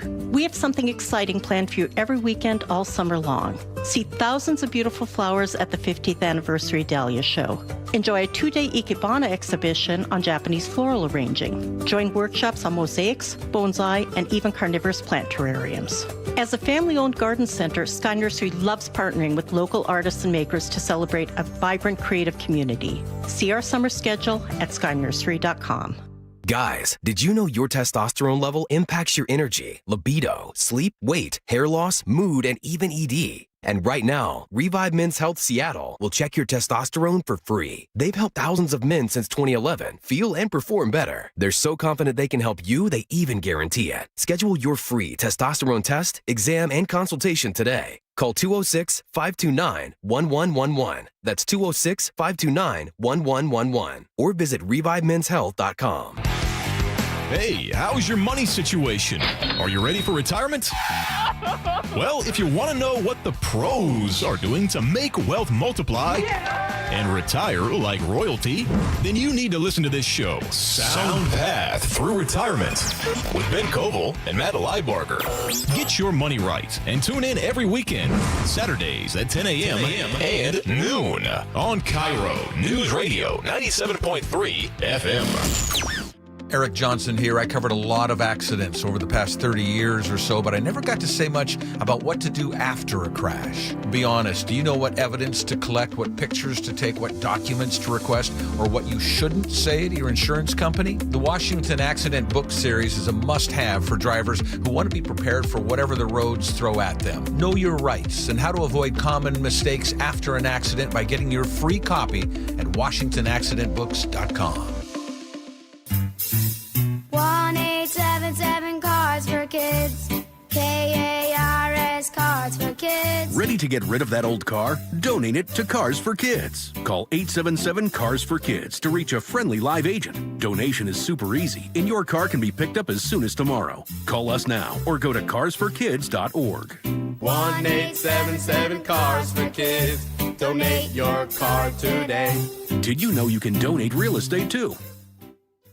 KIRO News Radio 97.3 FM Northwest News. Now, the latest from KIRO News Radio and mynorthwest.com. Good afternoon, I'm Aaron Granillo. It is a new reality for many families in Spokane today. Wildfires have torched hundreds of homes there. Some people lost everything. Lizzie Davis says her family home, now a pile of ashes. This was my childhood home my family lived in for 18 years. ABC's Alex Stone reports about 700 structures, including homes, went up in flames. Families fleeing walls of flames, homes engulfed as the 3 fast-moving wildfires broke out Saturday. Oh my God, dude. Some 67,000 people in Spokane County forced to flee on a moment's notice. Governor Bob Ferguson says federal resources are being deployed to Spokane. He declared a statewide fire emergency. If you'd like to help the victims of the Spokane fires, you can find a link at mynorthwest.com. Bellevue police are warning that abuse of older and vulnerable adults can happen in any communities, even with families. KIRO News Radio's James Lynch explains. The alert comes after the arrest of 3 relatives accused of stealing more than $1 million in assets from an 88-year-old woman. Police say the suspects gained power of attorney, then moved her into assisted living, sold her Bellevue home, and allegedly used the proceeds to buy a house in Kent. Bellevue PD's Drew Anderson. These types of crimes can happen anywhere in any community, and that's why we wanted to ask community members to stay vigilant. Charges include theft from a vulnerable adult and money laundering. James Lynch, KIRO News Radio. Washington's Attorney General Nick Brown, now part of a coalition, suing to block the Trump administration's latest tariffs. Here's KIRO Radio's Frank Lindsay. The lawsuit challenges tariffs of up to 12.5% on imports from more than 80 countries. Brown says those tariffs could threaten tens of thousands of Washington jobs. He says courts have already struck down similar tariffs, and he expects to win again. Washington is among more than 20 states suing to block the tariffs. When they were announced last month, the Trump administration said they were being used to go after trading partners that they say have inadequately enforced bans on goods produced by forced labor. Frank Lindsay, KIRO News Radio. We turn now to the real-time traffic desk. Here's Nate Connors. All right, Aaron, let's start you in Federal Way, where we have our crash ongoing South 5 at South 320th. It's partially blocking the HOV lane. It's right at the end of the on-ramp from 317th, where those 2 lanes merge together, so it's causing a bit of an early merge, so you're going to jam up there. So Seattle-Tacoma right now has gone up to a 1-hour drive with scattered backups between Tukwila and our crash scene, and then more crowding ahead of you between State Route 18 into Fife. North 5 slows from the Fife curb to State Route 18. Out toward Gig Harbor, westbound 16. We're now bumper to bumper from the west end of the Narrows up to Walachit Drive. Just volume here. Tacoma to Olympia looking pretty good at 45 minutes. North 405 in the south end is heavy from South Center through the Renton S curves. North 5 in Seattle, heavy from the West Seattle Bridge or the Ship Canal. South 5, you're heavy from Lake City Way to I-90. It's a half-hour drive from Linwood. And Everett to Marysville now taking a half hour. KIRO News Radio, real-time traffic. I'm Nate Connors. And you'll notice the hazy skies for this afternoon. They will be sticking around for at least a couple more days. Could reach unhealthy levels for the Seattle area tomorrow and again on Wednesday. Air quality alert in effect as we have wildfire smoke from both eastern Washington and Canada flowing in. The air quality should start to improve by Friday with cooler air starting to move in by then. Right now, though, 70 degrees and hazy in downtown Seattle. I'm Aaron Granillo, KIRO News Radio. Your best source for local news. You're listening to KIRO News Radio, Northwest News.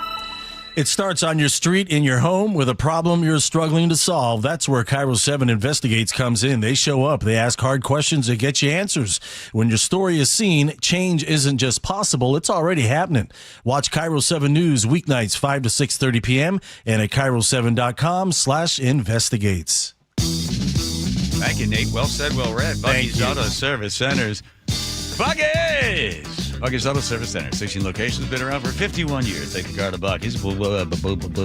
Bucky's Auto Service Centers.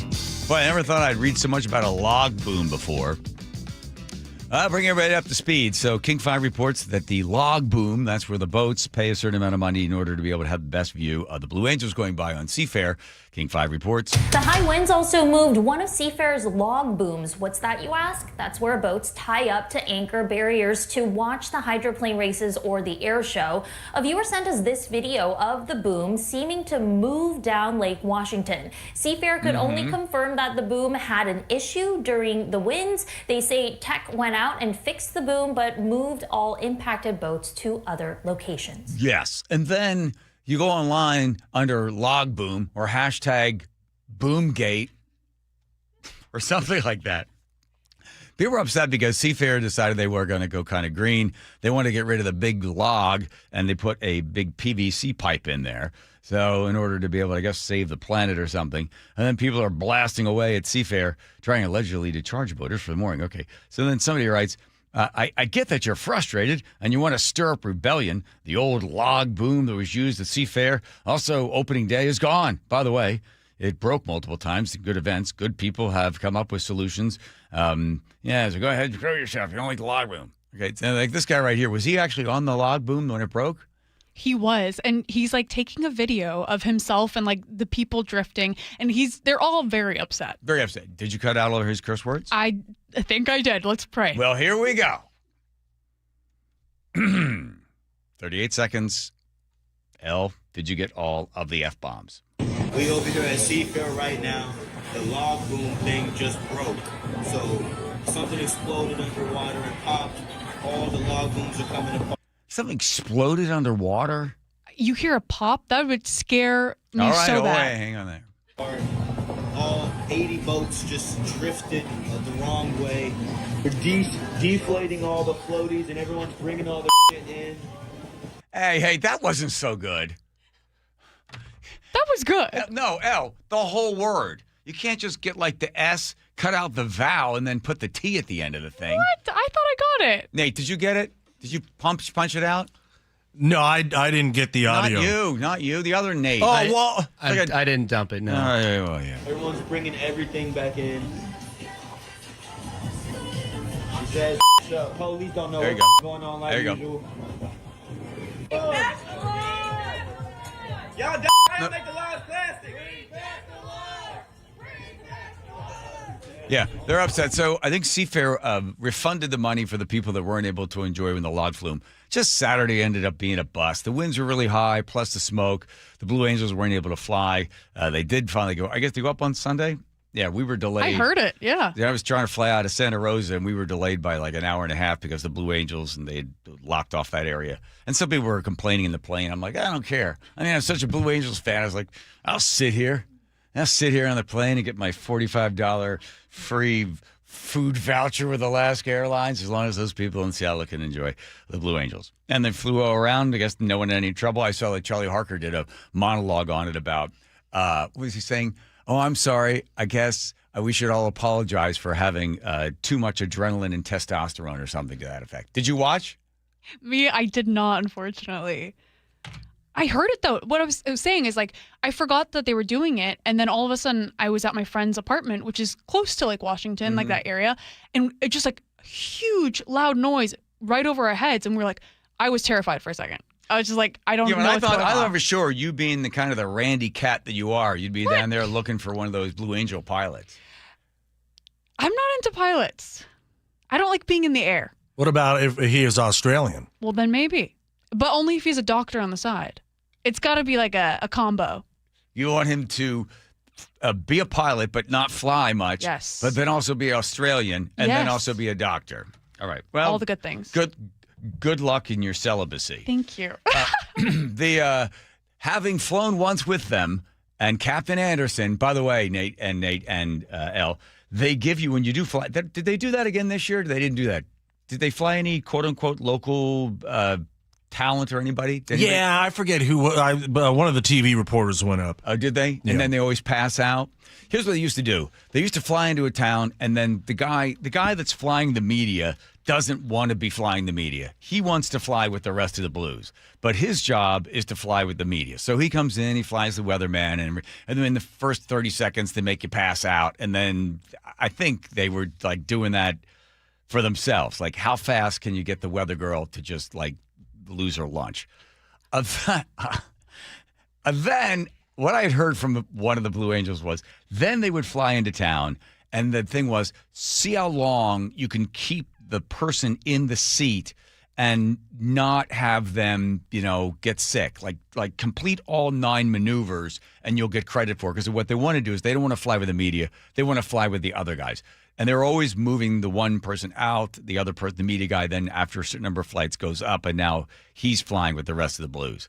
So when I got in there, after they give you like a half-hour class on what to do if the plane crashes, which to me, you're sitting in there and the guy's like, all right, ladies and gentlemen, a couple things you need to know. That's called the golden handle or something like that. It's right there between your legs. Now, here's what's going to happen. If for some reason you do need to egress, they use all the Navy talk. Guys, and we're sitting there. There's like 12 of us that are going to fly, or 10 of us are going to fly. All right, ladies and gentlemen. So if for some reason you need to egress the aircraft while in flight, you're going to reach down. You're going to grab that golden handle. Now, prior to that, as if the pilot is incapacitated. I'm thinking, shouldn't I get a pen and piece of paper, write some of this sort of stuff down? Hold on. How do you spell egress?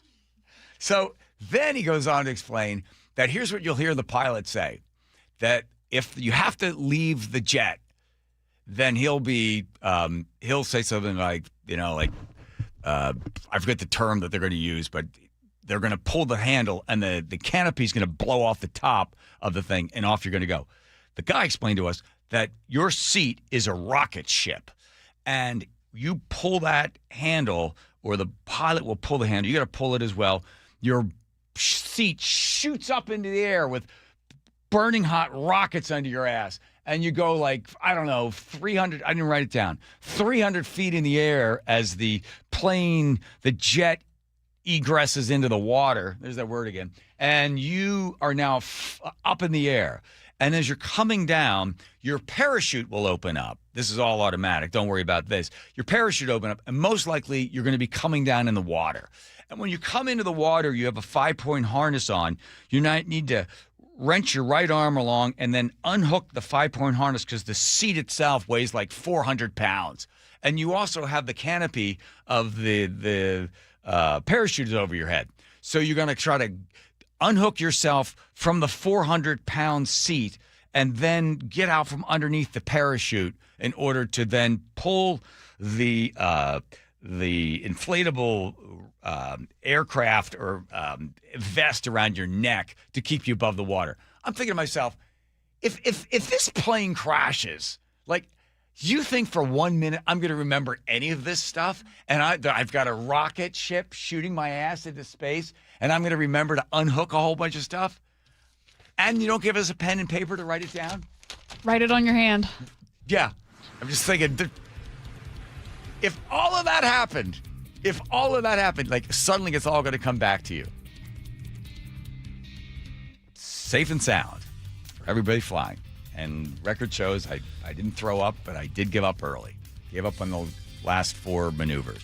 Here comes Nate checking traffic, sitting there without a rocket ship under his butt. Nate? Yes, sir. I wouldn't mind one, though. Seattle Mariners have the update in Federal Way, South 5 and South 320. They still got a collision, partially blocking that HOV lane. Looks like we're working on clearing this, though, as we speak. Seattle to Tacoma, just under an hour and 55 minutes as this backup is starting to thin down. We're still looking at scattered backups between Interurban Avenue and 516. Renton to Puyallup on the Valley Freeways at 40 minutes. We have off and on slowing now between Renton and Kent, and then more backups between Algona and Puyallup. North 405 in the south end, we're heavy from South Center through the Renton S-curves. It's a half hour from South Center to Bellevue. Bellevue to Renton on 405 is 35 minutes. We're packed from mid-Bellevue all the way to the VMAC. North 5 in Seattle, heavy from the West Seattle Bridge to the Ship Canal Bridge. And South 5 still packed from Lake City Way to I-90. It's a half hour from Linwood into downtown. Don't miss the biggest event of the year at T-Mobile Park, 50 Seasons Celebration Night on August 8th, presented by Daktronics. Get your tickets at Mariners.com. KIRO News Radio, real-time traffic. I'm Nate Connors. KIRO News Radio, where you turn for the news you depend on. A political shakeup for Democrats that represent Seattle. Traffic. Right now, Auburn to Renton at 25 minutes. That's a good 10-minute delay. Conversation. 3 people on the floor can't cover 20 aisles of plexiglass. They're doing their best. It just doesn't work. And your Super Bowl champion Seahawks. And the party begins. Broadcasting live from the KIRO News Radio YouTube channel. KIRO News Radio 97.3 FM. Wesley Financial Group is not a law firm. Hi, I'm Chuck McDowell, the timeshare cancellation guy and founder of Wesley Financial Group. And I want to set the record straight. I am not an attorney. I've never wanted to be an attorney. And the truth is, I really don't even like attorneys. If I sound like an attorney or if I look like an attorney, I'll apologize. But what I've learned in my 15 years in the timeshare cancellation business is you don't need to be an attorney to get folks out of their timeshare. At Wesley, we've helped over 40,000 families cancel their timeshare without me being an attorney. And I want to share with you how we do it. Just give my office a call, and you will not talk to an attorney. And I guarantee if we take you as a client, we'll get you out of your timeshare or you'll pay nothing. Call now for your free timeshare exit info kit. Call 800-948-7878. That's 800-948-7878. 800-948-7878. From the people who brought you It's the Dog Park comes. It's a hot spot on your dog's leg that the internet says you can treat it at home. You're not sure though, 'cause now it's oozing. Protect your dog from injury and illness with Progressive Pet Insurance. Ooh, he's licking it. Super gross, dude. Progressive Casualty Insurance Company and affiliates. Not available in all states or situations. Coverage subject to policy terms.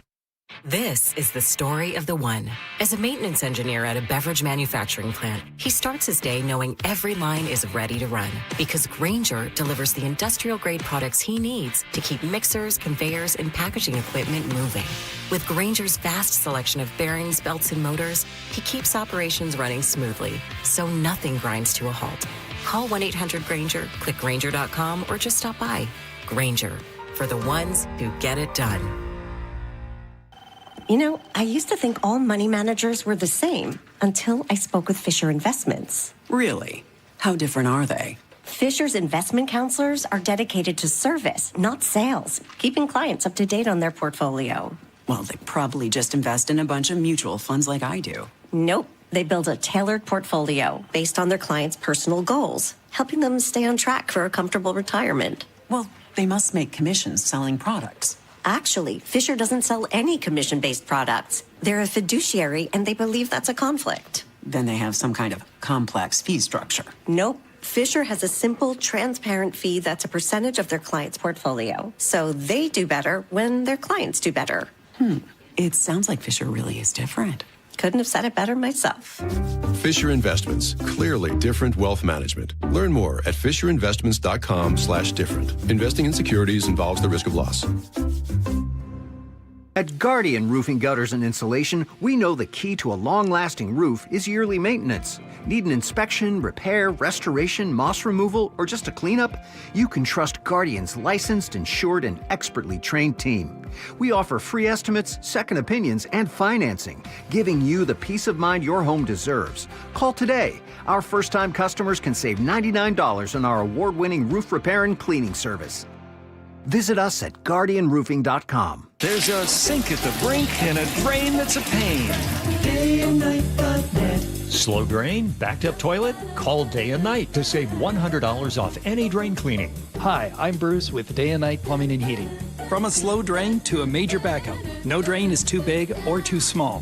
Whether we're your first choice or smart second opinion, I guarantee our experts will solve any drain problem, day or night. Now get $100 off any drain cleaning. DayandNight.net. I was walking my dog, I fell and ended up with 3 tears in my meniscus. I was sent to a surgeon and they said the only way to get this fixed is to have surgery. That just wasn't an option. I didn't want to jump into surgery without trying anything else. I'm Dr. Mark Shelley, a chiropractic neurologist at Sound Pain Solutions. We offer Jamie an alternative to the downtime and potential risks associated with invasive knee surgery. At Sound Pain Solutions, we help patients like Jamie avoid the side effects of painkillers, cortisone injections, and pain following surgery. Our comprehensive approach includes treatments like pressure wave, PRP, and advanced laser. These treatments reduce pain and restore mobility naturally. Now Jamie is able to do everything she enjoys without pain. I'm grateful for being able to wake up every day and not be in pain. To be able to go about my day has been amazing. Schedule a free consultation to learn if you qualify for our non-surgical and drug-free joint treatments at soundpainsolutions.com. Ready to get rid of that old car? Donate it today at carsforkids.org. Your car can be picked up as soon as tomorrow. Call 1-877-CARS4KIDS to donate your car today. That's cars with a K. Oh, these kids getting so smart taking these college exams. You got to get an even smarter professor to catch them. Does this Mississippi professor, Jason Gibson, does he reveal what he did to the kids? He does, yes. In the first one here, the original or the follow-up? Okay, the original. Here we go. 32 of my 35 students between 2 classes failed a portion of their midterm because they all used AI to generate their entire response. And apparently they didn't proofread it. Let me show y'all how I picked up on it. So this discussion post was a portion of my students' midterm, and if you look, looks normal, right? But if you copy and paste this and look closely, in white ink, I placed the word Madagascar somewhere in the response in a way that makes no sense. Okay, you get that? So they are given the assignment. They go to AI. They just say, hey, make something for me, write this essay, blah, blah, blah, blah, blah. And AI then does it, but he places in there before that Madagascar. So they don't know it's going to show up, but it does show up. And then he's like, yep, there we go. These are all the kids that used AI. But if you uncopy and paste it, you can't see it.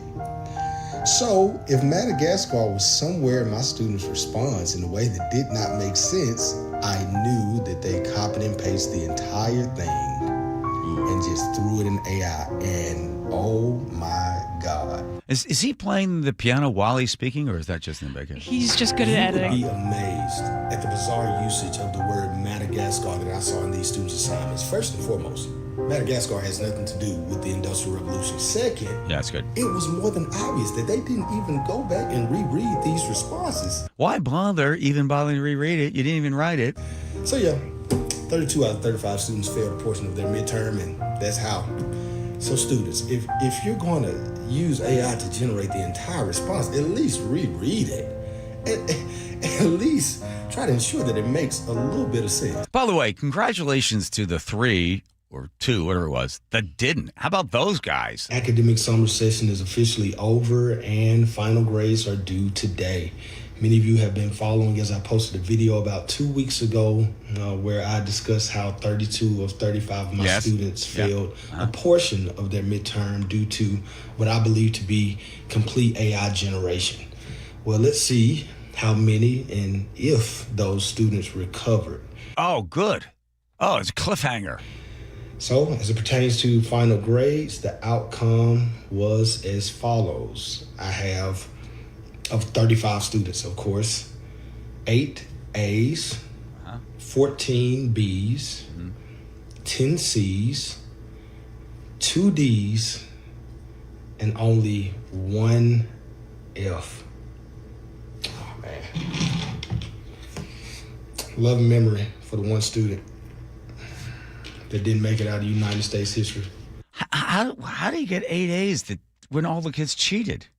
No, this was a follow-up. So this was They let him do it a little again? while later. Yeah, he, had made that viral video. All right. Yeah. All right. Okay. Just checking on the kids there at Mississippi State or wherever it is with Jason Gibson. Yeah, more and more of them are going to get caught on this. My sister teaches college English, and she said she doesn't let anybody use any computers. Everything is a piece of paper and a pen. No laptops, no iPhones, no nothing. And hardly anyone signs up for her class. And the rate my professor is some horrible stuff said of it. Worse than I could possibly say about my sister.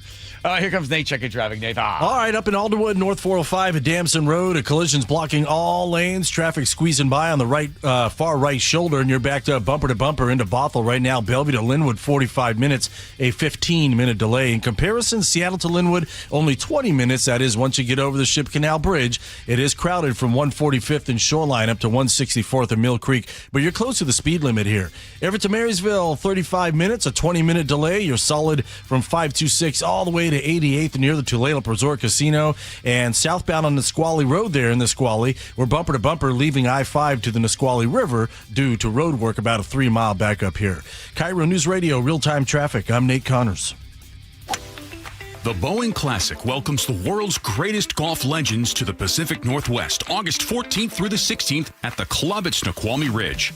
Watch Masters champions and Golf Hall of Famers compete for a $2.3 million purse at the only PGA Tour champion stop in the region. Bring the whole family and make sure to check out the Seahawks Village, packed with fun for all ages. Tickets start at just $20 and kids get in free. Visit BoeingClassic.com to get yours today.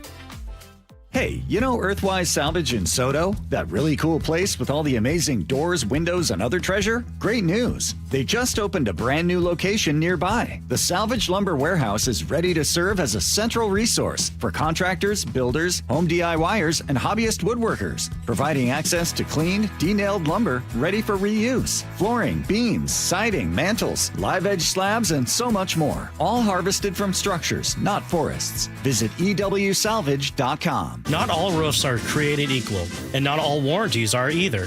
This is Justin Shirley, CEO of State Roofing and Exteriors.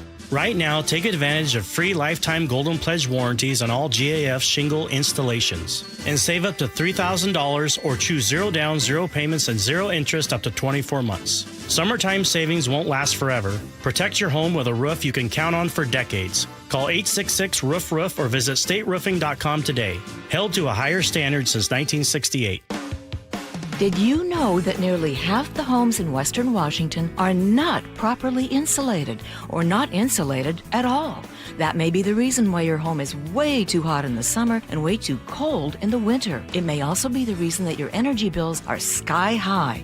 Right now, Insulation Northwest is offering a free inspection of your home's insulation. This is a $199 value and it's absolutely free, no obligation. Just call today and Insulation Northwest will arrange a time that works with your schedule.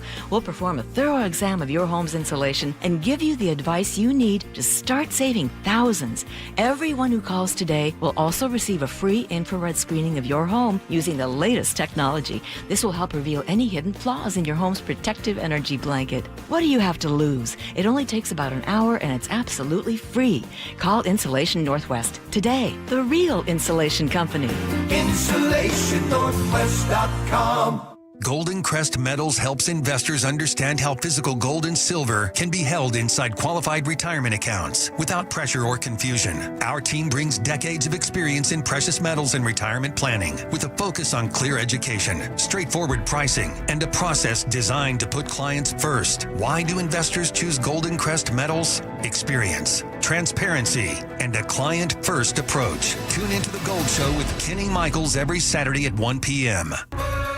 This is it. These are the nights. The ones where you laugh until you can't anymore. And smile until your head hits the pillow. Where everything feels just right. Because it is. Muckleshoot Casino Resort. Must be 21 and over. Please gamble responsibly. KIRO News Radio is giving you a shot at 4 tickets to see the Seahawks in their preseason home opener, Saturday, August 15th. To enter, open the KIRO Newsradio app or visit mynorthwest.com/win for details. You can enter once per day, so the more you enter, the better your chances. Enter daily from July 28th through August 3rd. Full details and rules at mynorthwest.com/win. That's mynorthwest.com/win.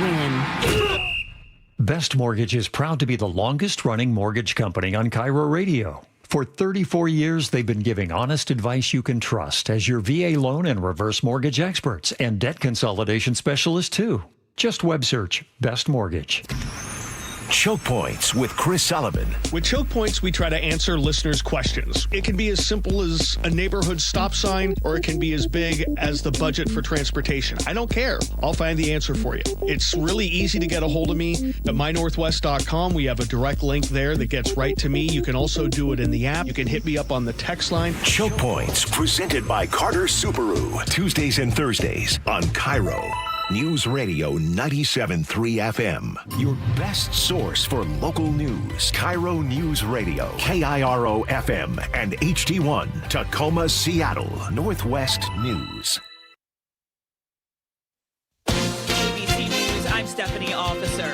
2 deaths have been reported in Michigan because of the cyclosporiasis outbreak linked to iceberg lettuce at Taco Bell.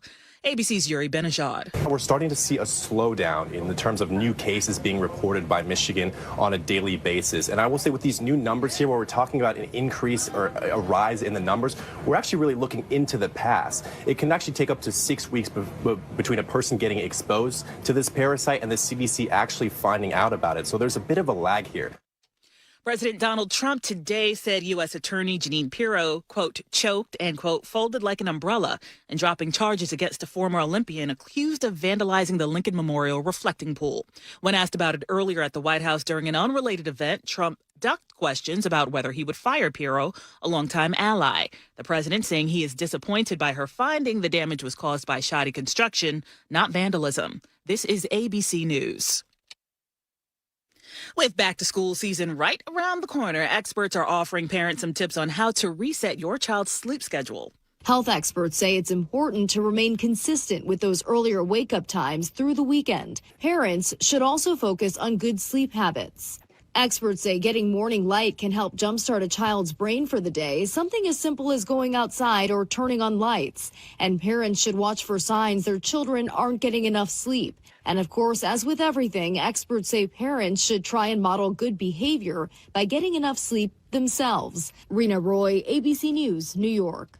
An FBI agent was arrested over the weekend after transferring approximately $1 million in crypto to himself from an account associated with an individual from an unidentified adversarial nation. The agent reportedly telling FBI investigators he was irate the agency would not do more to stop that person's use of those accounts, leading to his transfers. I'm Stephanie Officer, ABC News. Wildfire smoke bringing unhealthy air to western Washington. That's after Nate Connors at the traffic desk. All right, let's start you up in Alderwood, northbound 405. Excuse me, at Damson Road. Our collision that was blocking all lanes has now been cleared to the far right lane. This opens up one general purpose lane and the HOV lane. Right now, you're backed up into Bothell. That's a hefty backup. Bellevue to Linwood, 55 minutes, a 25-minute delay, but we're recovering, and this will only get better from here, barring no further crashes. Seattle to Linwood is only taking 20 minutes. You're crowded from 145th there in Shoreline up into Mill Creek, and you're close to the speed limit in this backup. That's why it's a lot quicker commute time. Everett to Marysville, though, 35 minutes with a 20-minute delay. You're solid from 526 all the way up near the Tulalip Resort Casino. And now northbound 529 is packed between Everett and Marysville.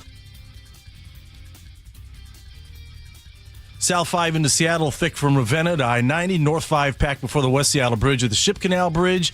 And let's see, Seattle to Federal Way is pretty much cleared out, just a little scattered slowing along South Center. This report brought to you by Seattle Sports. Search Seattle Sports on YouTube and click subscribe to get fresh video content daily. KIRO News Radio, real-time traffic. I'm Nate Connors.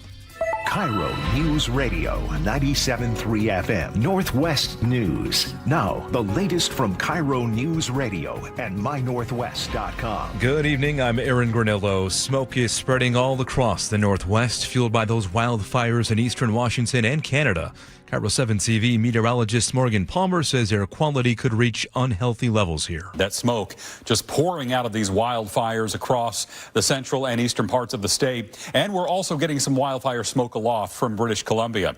Get ready for a few days of really tough air quality, especially near the Cascades at times, and also in areas from about Everett south. An air quality alert for the Puget Sound region is in effect until at least 5 p.m. Wednesday. In Spokane, crews still working to contain those 3 wildfires had destroyed about 700 structures, including many homes. It's the worst natural disaster ever in Spokane. Dry conditions and strong winds sent flames racing through neighborhoods, reducing hundreds of homes to smoldering piles of char and ash. Commissioner of Public Lands Dave Upthegrove says it's part of a historic fire season facing the state. And behind every one of these images we see that's so devastating, there is a young firefighter running into the woods, putting their lives on the line. Hundreds of firefighters are on the ground, but so far the fire isn't even close to being contained. Luke Ducey, KIRO News Radio. If you'd like to help the victims of the Spokane wildfires, you can find a link at mynorthwest.com.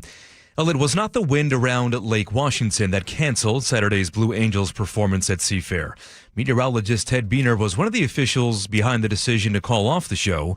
Tells KIRO Radio's Gian Ursula planes out of SeaTac Airport needed that airspace. So this was about having passenger flights flying south through the airspace that the Blue Angels would be using.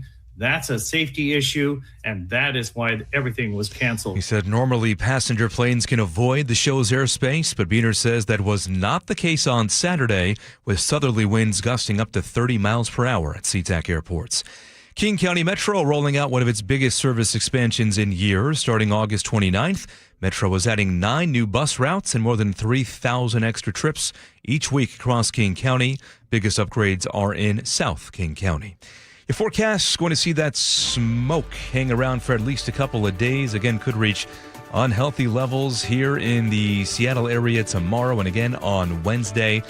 Offshore wind arrives on Thursday. Should start to see much fresher air by Friday. Right now, 70 degrees and hazy in downtown Seattle. I'm Aaron Granillo, KIRO News Radio. Your best source for local news, serving Western Washington and the world with the KIRO News Radio app. Always streaming live on your smart speakers. You're listening to KIRO News Radio, Northwest News.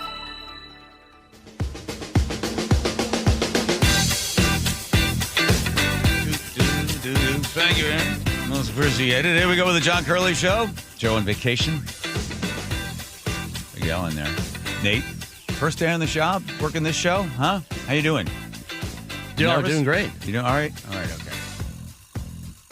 Yeah, I'm doing good. No, I was not talking to you, Nate. Bunch of rookies in here. Hold on here. There you go. All right. It's first time in history in the state of Washington you get a chance to have a whole bunch of folks coming in to be there in the Supreme Court. And I've known Dave Larson for probably 2-3 years now. Whenever I go to these political events, there's the judge walking around, probably the least dynamic, charismatic politician I know, because you're not a politician, you're a judge. And you walk around, these guys are glad-handing and introducing you. I want to get on your radio show. And there's Dave just sitting there quietly eating a bagel and cream cheese or something, just waiting to get up and give a speech. You're not a grandstander, Larson, but somebody would look and say, man, that Dave Larson's run for judge so many times. What's his problem? It's not my problem. No, it's I don't do it for my own benefit. It's because I care. It's been a 30-year mission, actually, because you're back when I had my own law firm, I handled a wrongful death case that kind of changed my life in the terms of kind of illustrated how we were getting it wrong. And so I've wanted to be a reformer, and I've been successful over the years. What was that case, Dave? It was a wrongful death case where my client killed a 12-year-old kid. There was no liability. My client wasn't responsible for it. The insurance company was offering $40,000 on a $100,000 limit, and the parents wanted the $100,000 limit plus my client's assets. We went to mediation. Turned out the reason she wanted so much money is the mother didn't think that my client respected her son's death. Well, it turned out I didn't think asking this because it had nothing to do with the case. But my client pipes up at the mediation and says, well, I tried to talk to you, but the school chaplain wouldn't let me, recommended against it. I went to the funeral and stood in the back, and I planted 2 trees at your son's school in honor of your son. Wasn't a dry eye in the house, and the parents settled for $40,000. All they wanted was dignity and respect. They just wanted their son's life to have some respect.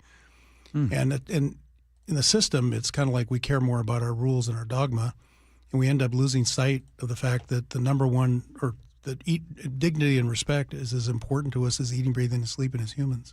Yeah, whether it's family law, criminal law, civil law, we do everything we can to a lot of times to strip that of people. We make things worse sometimes. So it started in the civil area, and then when I became a judge that was handling predominantly criminal cases, it bled over into that, and where I think that we can do better, and it's worth going back and to try again, especially in 2024 when I came so close, and because I think there's trial judges that are frustrated. I just got the President's Award for the second time from the District and Municipal Court Judges Association, even though I was retired, and the consensus is that the Supreme Court's out of touch with the trial courts, and the trial courts are the ones that are supposed to serve the people directly. So there's all kinds of reasons why I don't give up, but this time I think it's a sense of duty because I think I can make a difference for the people of the state. When you put on those robes as a judge, it's different than putting on a tie and sitting there behind the prosecutor's defense table. To have the robe on, to me, would seem to be that should be at the top of the resume. Your opponent has never been a judge before. But he's got friends in high places. He's been appointed by Ferguson, who he's known for a number of years. They both worked at the same law firm together before Ferguson went on to State Attorney General. So they know one another. And now Mr. Angelis is in there as Supreme Court. He's running against you. But again, having not been a judge, how much of that is a disadvantage? Well, there's a reason the NFL doesn't use former players to do instant replay. Yeah, right. You have former officials doing it because, I was a really good advocate. For 23 years, I was a trial lawyer. And I thought I knew what it was to be a judge. Once you get on the bench, it's like explain to somebody what it's like to have children. Until you actually do it, you have no concept. All the little nuances that go into it. And the reason it's so essential is the Supreme Court is sitting in judgment on the mistakes made by trial judges, either applying the law or doing whatever they did.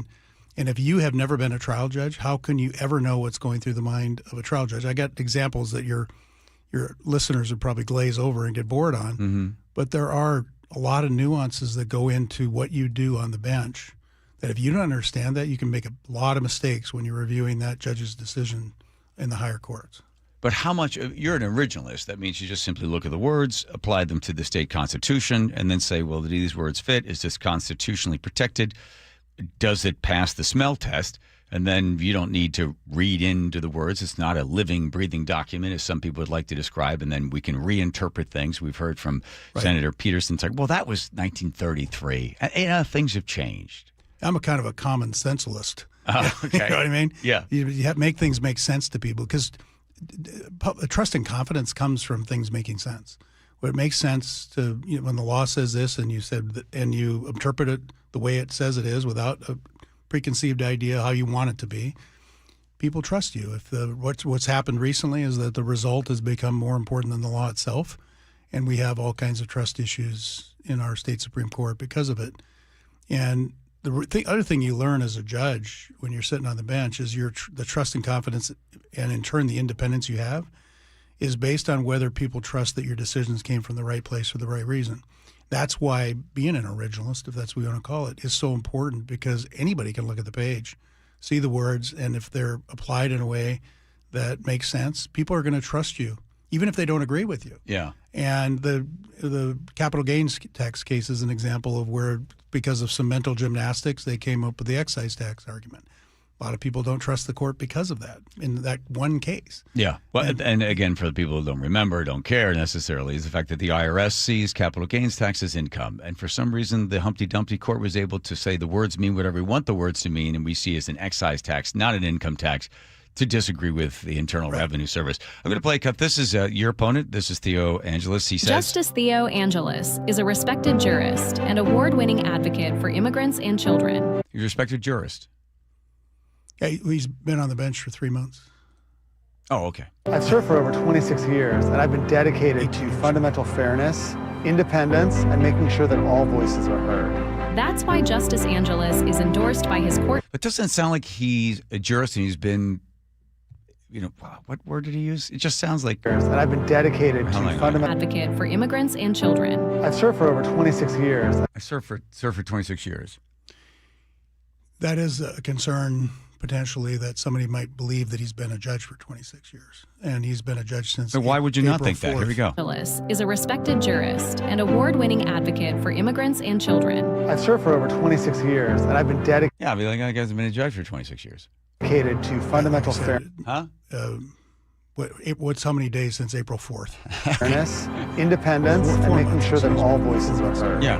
That's why Justice Angelis is endorsed by his court colleagues, Governor Bob Ferguson, judges statewide, unions, and more. It is a genuine honor to serve you on the Washington Supreme Court, and I'll continue to protect our laws, values, and rights. Vote for Justice Theo Angelis. Okay, so he's friends with Ferguson. He makes donations to Ferguson. There's nothing wrong with that. You're legally allowed to do that. That's no big deal. He gets appointed by Ferguson, so he's in there. So obviously, listen, here's the thing, Dave Larson. If you were the governor and you had some gigantic cases coming, like especially the income tax thing, you'd want to get your guys in there. No, I wouldn't. Personally, I wouldn't. And I think it's judicial independence is absolutely important to us. I've actually written a statute that would create what's called the Judicial Elections Commission to prevent this very thing, that people would be evaluated by an independent commission, bipartisan independent commission, and the governor could pick from the top 3 score gators. Instead of... There are 3 ways to become a judge, right? And that's one of them. Right. The other one is the way we do it, which is, you get appointed and then you hope they win, and then people throw a bunch of money. The unions throw a bunch of money at you. Then you run a whole bunch of ads, and then you win that way. I don't like the way it just sort of bothers me that we choose judges by having them run like candidates and having them fueled by money given to them by special interest so that we could watch a bunch of ads or see a bunch of, cardboard signs on the side of the road. That just bugs me. So the 3 ways are, what are the states? There's not many that do it the way you're suggesting, where they come in with a commission and then is it the governor? Walk us through it. Just so it's clear, what I'm talking about is filling vacancies. Because vacancies. I do believe that the people should be able to elect their judges. I think it's incumbent on the judiciary to make those judicial elections more meaningful for people. In 2024, when I lost by 0.61%, 675,000 less people voted for justice than they did for governor. Yes. And that's a travesty. And we can do better. We can educate the public how to vote. We can provide objective criteria for voting. But what's happened is during Governor Inslee's term, 12 years, I wrote an op-ed in December of 2024 in the Seattle Times, and at that point in time, 83% of the bench were appointed by him. The standard would be judge resigns, he appoints, no check and balance, they become the incumbent, almost impossible to beat. In those 172 judges, there was less than 30 contested elections. 140 judges sitting on the bench, only one person picked. And if you're in a county of over 100,000 people, the person doesn't even show up to have a write-in. Right. And the irony is 250 years ago in the Declaration of Independence, one of the grievances was the king got to pick all the judges. Yeah. It's such an advantage to be appointed. There are 2 that are now appointed by Ferguson, right? So Colleen's in there, and then also Theo is in there. So the advantage, again, you already seem to be established, so you're running against the establishment. Well, the commercial you played seems to indicate that there's an attempt to capitalize on it. I had a reporter contact me about 2 months ago and said, well, there's 3 of you, because one of the other people is a judge, one of the other candidates, and there's 3 of you that have had judicial experience. I said, 3? He said, well, Justice Angelis. I said, he's been on the bench for 2 months. And the reporter's already given him credit for having judicial experience. I don't know if you're allowed to speak to the 3 cases that'll probably be before you if you win. Boys and girls sports, the sheriff idea, right? That the sheriff can get elected by the people, but then before that happens, a commission of people have to then determine, well, do you pass, our high bar, not just enough for the vox populi, the voice of the people. They then go, well, you don't have this and you don't have that, you don't have this. And then they would then say, yes, the people's vote will stand and you can be a sheriff. That's one of the cases. And then the other one, of course, is going to be the income tax. So I'm not going to ask you, you're not allowed to speak on any of these, obviously. No. But if you look online, most people say Dave Larson will probably not vote for an income tax to be unconstitutional. The trust in the Washington State Supreme Court, nobody ranks it. Nobody polls people on how they feel about it. Most people have no idea who's on the court. But it does have a tremendous effect, unfortunately, on people's lives on a day-to-day basis, and it really shouldn't be that way. I agree that actually we've allowed the courts, and because there's been dysfunction both in Congress and in the legislature, we keep punting to the courts to resolve these issues. And we our form of government's based on is designed for people that want to pursue duty and responsibility and not power and control. And because we've fooled ourselves into thinking it's about power and control, we jam legislation through both at the federal and the state level, and then we let the courts sort it out. Mm-hmm. And that's just not the way it's supposed to be. It should be the legislative process designed to achieve consensus so we end up with laws that we all need, not laws that only some of us want. And when you end up with laws that only some of us want, we end up relying on the courts to be that third house of the legislature, for lack of a better term. And that is a position I think the courts need to push back on, because we've allowed the courts over the last 40 or 50 years to be more and more politicized and more a political arm of government instead of that deliberative arm of government. One of my little catchphrases is we're supposed to be the lighthouse in the storm, not a ship lost at sea. Mm. It's because we are supposed to be that constant in this process and unshakable by any political constraint. In fact, it's in our ethics rules. We're not allowed to be influenced by political rancor or anything like that. If we get criticized because of some political decision, well, it sucks to be you, the judge, right? Right. But I think we're even this whole one part of the election process that I think needs to change, and I got other remedies for that too, is the amount of influence by partisan politics and by unions and in fairness, business, everything else. Because we look to the courts as a source of power, everybody wants to get their person installed. Right, have it. And the benefit, the thing I bring is I don't care who supports me. My decisions are going to be the same. And that's just what I bring to the table. Is I bring that desire to be a stubborn, independent judge, not somebody's shill or somebody's voice because you think that I align with you politically. Speaking of Judge Dave Larson, who's running in the fifth, if you do win, you would probably need some company in there. If not, as the rulings would come out, you would always be the guy standing on the platform screaming at the train going by, and they'd be like, Larson, just write you off. I've been called a force of nature. Yeah, that would be okay. So you do need some help. There's 5 positions, 4 for the primary, 1 will be in the election.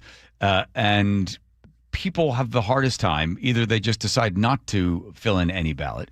There's 3 things that they do. 1, they ignore it. 2, they choose by the person's name, right? Or the third is they just, I guess, they're swayed somehow, do a little bit of research. Most people probably don't because they've got other things to do. And they just choose something that pops up. They see it, an ad. It's the picture and the campaign statement and the voter's guide. That's typically what people rely on. Right. And then you end up having people that you may or may not agree with, and it might not necessarily be the best person to be in there determining whether or not the law that has come out of Olympia is constitutional. Right. See, I'm not concerned about people not agreeing with me. In fact, I seek out disagreement. Disagreement makes you better. And I think the other problem we have these days is we're afraid of disagreement. I think one of my corny sayings is disagreement's an opportunity, not a threat. It makes you better. Mm-hmm. So the fact that somebody doesn't agree with me, those 2 rules, I think I've talked to you about them before, love the freedom of others as much or more as you love your own, and it's more important to do right than it is to be right, the only way you can do right over being right is listen and have people disagree with you. And so I'm not afraid of that. And the thing I add, even if I'm the only one that's elected out of the incumbents, or what do you want to call them, are the ones that make it in, that voice can be a big factor, because they're not going to be as emboldened to say things when somebody's there to say, wait a minute, that doesn't work. And the argument right now is they don't have anybody in there saying, wait a minute, you're wrong.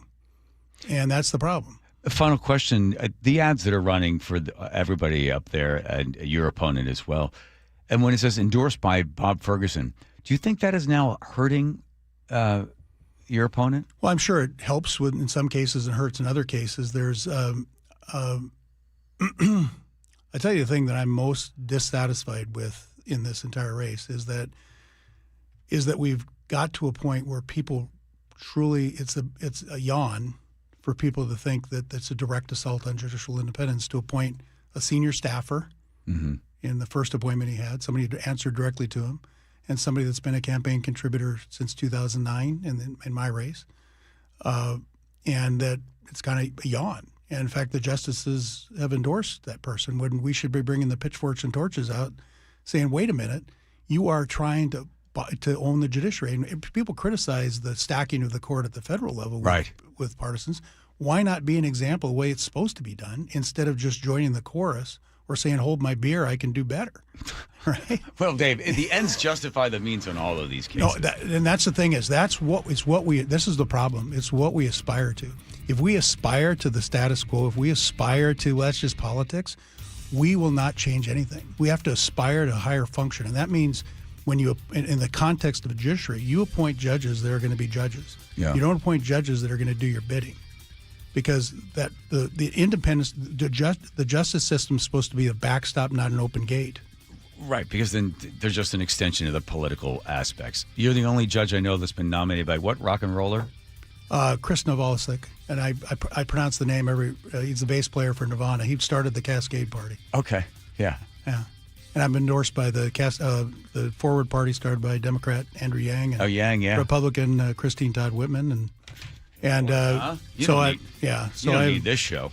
There you go. So it's no, and the reason I think I am is because one of the things I point out is we're so interested in getting our way, we lost our way. So just like the message we talked about earlier, there's a better way to govern, and that's if you look at my commercial. If people go on social media on Facebook, Judge Dave Larson for Supreme Court, you'll see a 1 minute. It's not really a commercial; it's a 1 minute thing on how I view elected office. Okay, well, you know what? I got 3 minutes of traffic I got to do.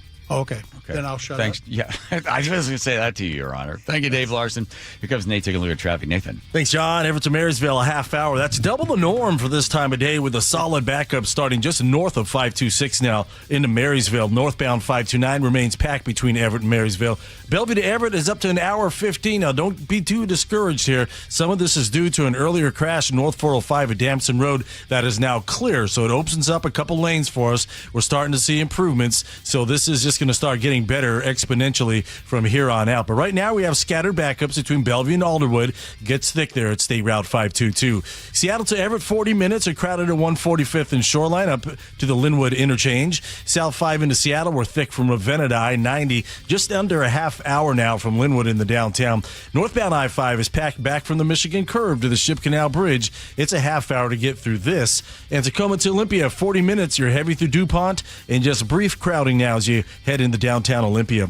KIRO Newsradio, real-time traffic. I'm Nate Connors. You've worked hard, saved diligently, and now retirement is on the horizon. But will your nest egg go the distance? With rising costs and uncertain markets, there's no time for oversimplified plans. Hi, Jeff here with Madrona Financial and CPAs. Don't settle for a partial plan. Get the real deal by requesting your no-cost Madrona analysis today and discover what you may be missing. Call 833-673-7373 right now to request your analysis. That's 833-673-7373. Wesley Financial Group is not a law firm. Hi, I'm Chuck McDowell, the timeshare cancellation guy and founder of Wesley Financial Group, and I want to set the record straight. I am not an attorney. I've never wanted to be an attorney, and the truth is I really don't even like attorneys. If I sound like an attorney or if I look like an attorney, I'll apologize. But what I've learned in my 15 years in the timeshare cancellation business is you don't need to be an attorney to get folks out of their timeshare. At Wesley, we've helped over 40,000 families cancel their timeshare without me being an attorney. And I want to share with you how we do it. Just give my office a call, and you will not talk to an attorney. And I guarantee if we take you as a client, we'll get you out of your timeshare, or you'll pay nothing. Call now for your free timeshare exit info kit. Call 800-948-7878. That's 800-948-7878. 800-948-7878. Did you know that nearly half the homes in Western Washington are not properly insulated or not insulated at all? That may be the reason why your home is way too hot in the summer and way too cold in the winter. It may also be the reason that your energy bills are sky high. Right now, Insulation Northwest is offering a free inspection of your home's insulation. This is a $199 value and it's absolutely free, no obligation. Just call today and Insulation Northwest will arrange a time that works with your schedule. We'll perform a thorough exam of your home's insulation and give you the advice you need to start saving thousands. Everyone who calls today will also receive a free infrared screening of your home using the latest technology. This will help reveal any hidden flaws in your home's protective energy blanket. What do you have to lose? It only takes about an hour and it's absolutely free. Call Insulation Northwest today, the real insulation company. InsulationNorthwest.com. KIRO News Radio is giving you a shot at 4 tickets to see the Seahawks in their preseason home opener, Saturday, August 15th. To enter, open the KIRO Newsradio app or visit mynorthwest.com/win for details. You can enter once per day, so the more you enter, the better your chances. Enter daily from July 28th through August 3rd. Full details and rules at mynorthwest.com/win. That's mynorthwest.com/win. When the heat's an 11, cool AC would be heaven. DayandNight.net. Stay cool this summer with a new AC or heat pump from Day and Night. And with installation, you'll get a free furnace. Hi, I'm Bruce with Day and Night Plumbing and Heating. Call us about installing a high-efficiency cooling system or servicing your existing one so you're cool when you need it. Get a new AC or heat pump now from Day and Night to stay cool this summer. Plus, with installation, you'll get a free furnace. DayandNight.net. Life, liberty, and the pursuit of happiness. Those words weren't written for history books. They were written for you. But it's hard to pursue happiness when aging is part of everyday life. John Curley here. Longevity Medical Clinic was created to help people with overall wellness and longevity, including diabetes management, heart health, weight management, inflammation reduction, nutrition, cognitive health, hormone therapy, and more. I can tell you from personal experience, being a patient for 17 years, I have a richer, fuller life, and I'm better able to pursue my own happiness. As America celebrates 250 years of independence, give yourself the chance to reclaim yours. Independence from aging. Take control of your health before small issues become big problems. Experience a smarter, proactive approach to aging, backed by decades of experience with longevity. Do what I did and feel like yourself again. Get your free health analysis at Longevity Medical Clinic. Find out how at lmclinic.com. KIRO News Radio 97.3 FM Northwest News. Now, the latest from KIRO News Radio and mynorthwest.com. Good evening. I'm Aaron Granillo. Heartbreak for hundreds of families in Spokane. Yeah, we lost literally everything. All the family heirlooms. Lizzie Davis says her childhood home is no more. It is one of hundreds that burned down in wind-driven wildfires over the weekends. It was a beautiful home. It really was. It's a very, very hard loss. Federal resources are being deployed to Spokane. The latest update showing the wildfires at 0% containment as smoke from those fires now reach western Washington. A former Seattle mayor is defending current mayor Katie Wilson in the wake of a turbulent week after the fatal shooting at the Bite of Seattle. KIRO News Radio's Luke Ducey has more from former Mayor Mike McGinn. Mayor Wilson blamed a delay informing the public about the shooting and the search for an additional shooter on the loose on miscommunication with SPD and former Chief Sean Barnes. McGinn, who managed the 2012 Cafe Racer mass shooting, says clear communication is crucial, but critics should give Wilson a break. Unless you're a mayor, you have no idea what this feels like. Nobody has to do this in their day-to-day job. McGinn said he had SPD in his office during the Cafe Racers shooting to gather and disseminate information quickly. Wilson's first press conference was delayed until 5 hours after the Bite of Seattle shooting. Luke Ducey, KIRO News Radio. Major event organizers in Seattle are calling on the mayor to turn police surveillance cameras back on in the Stadium District.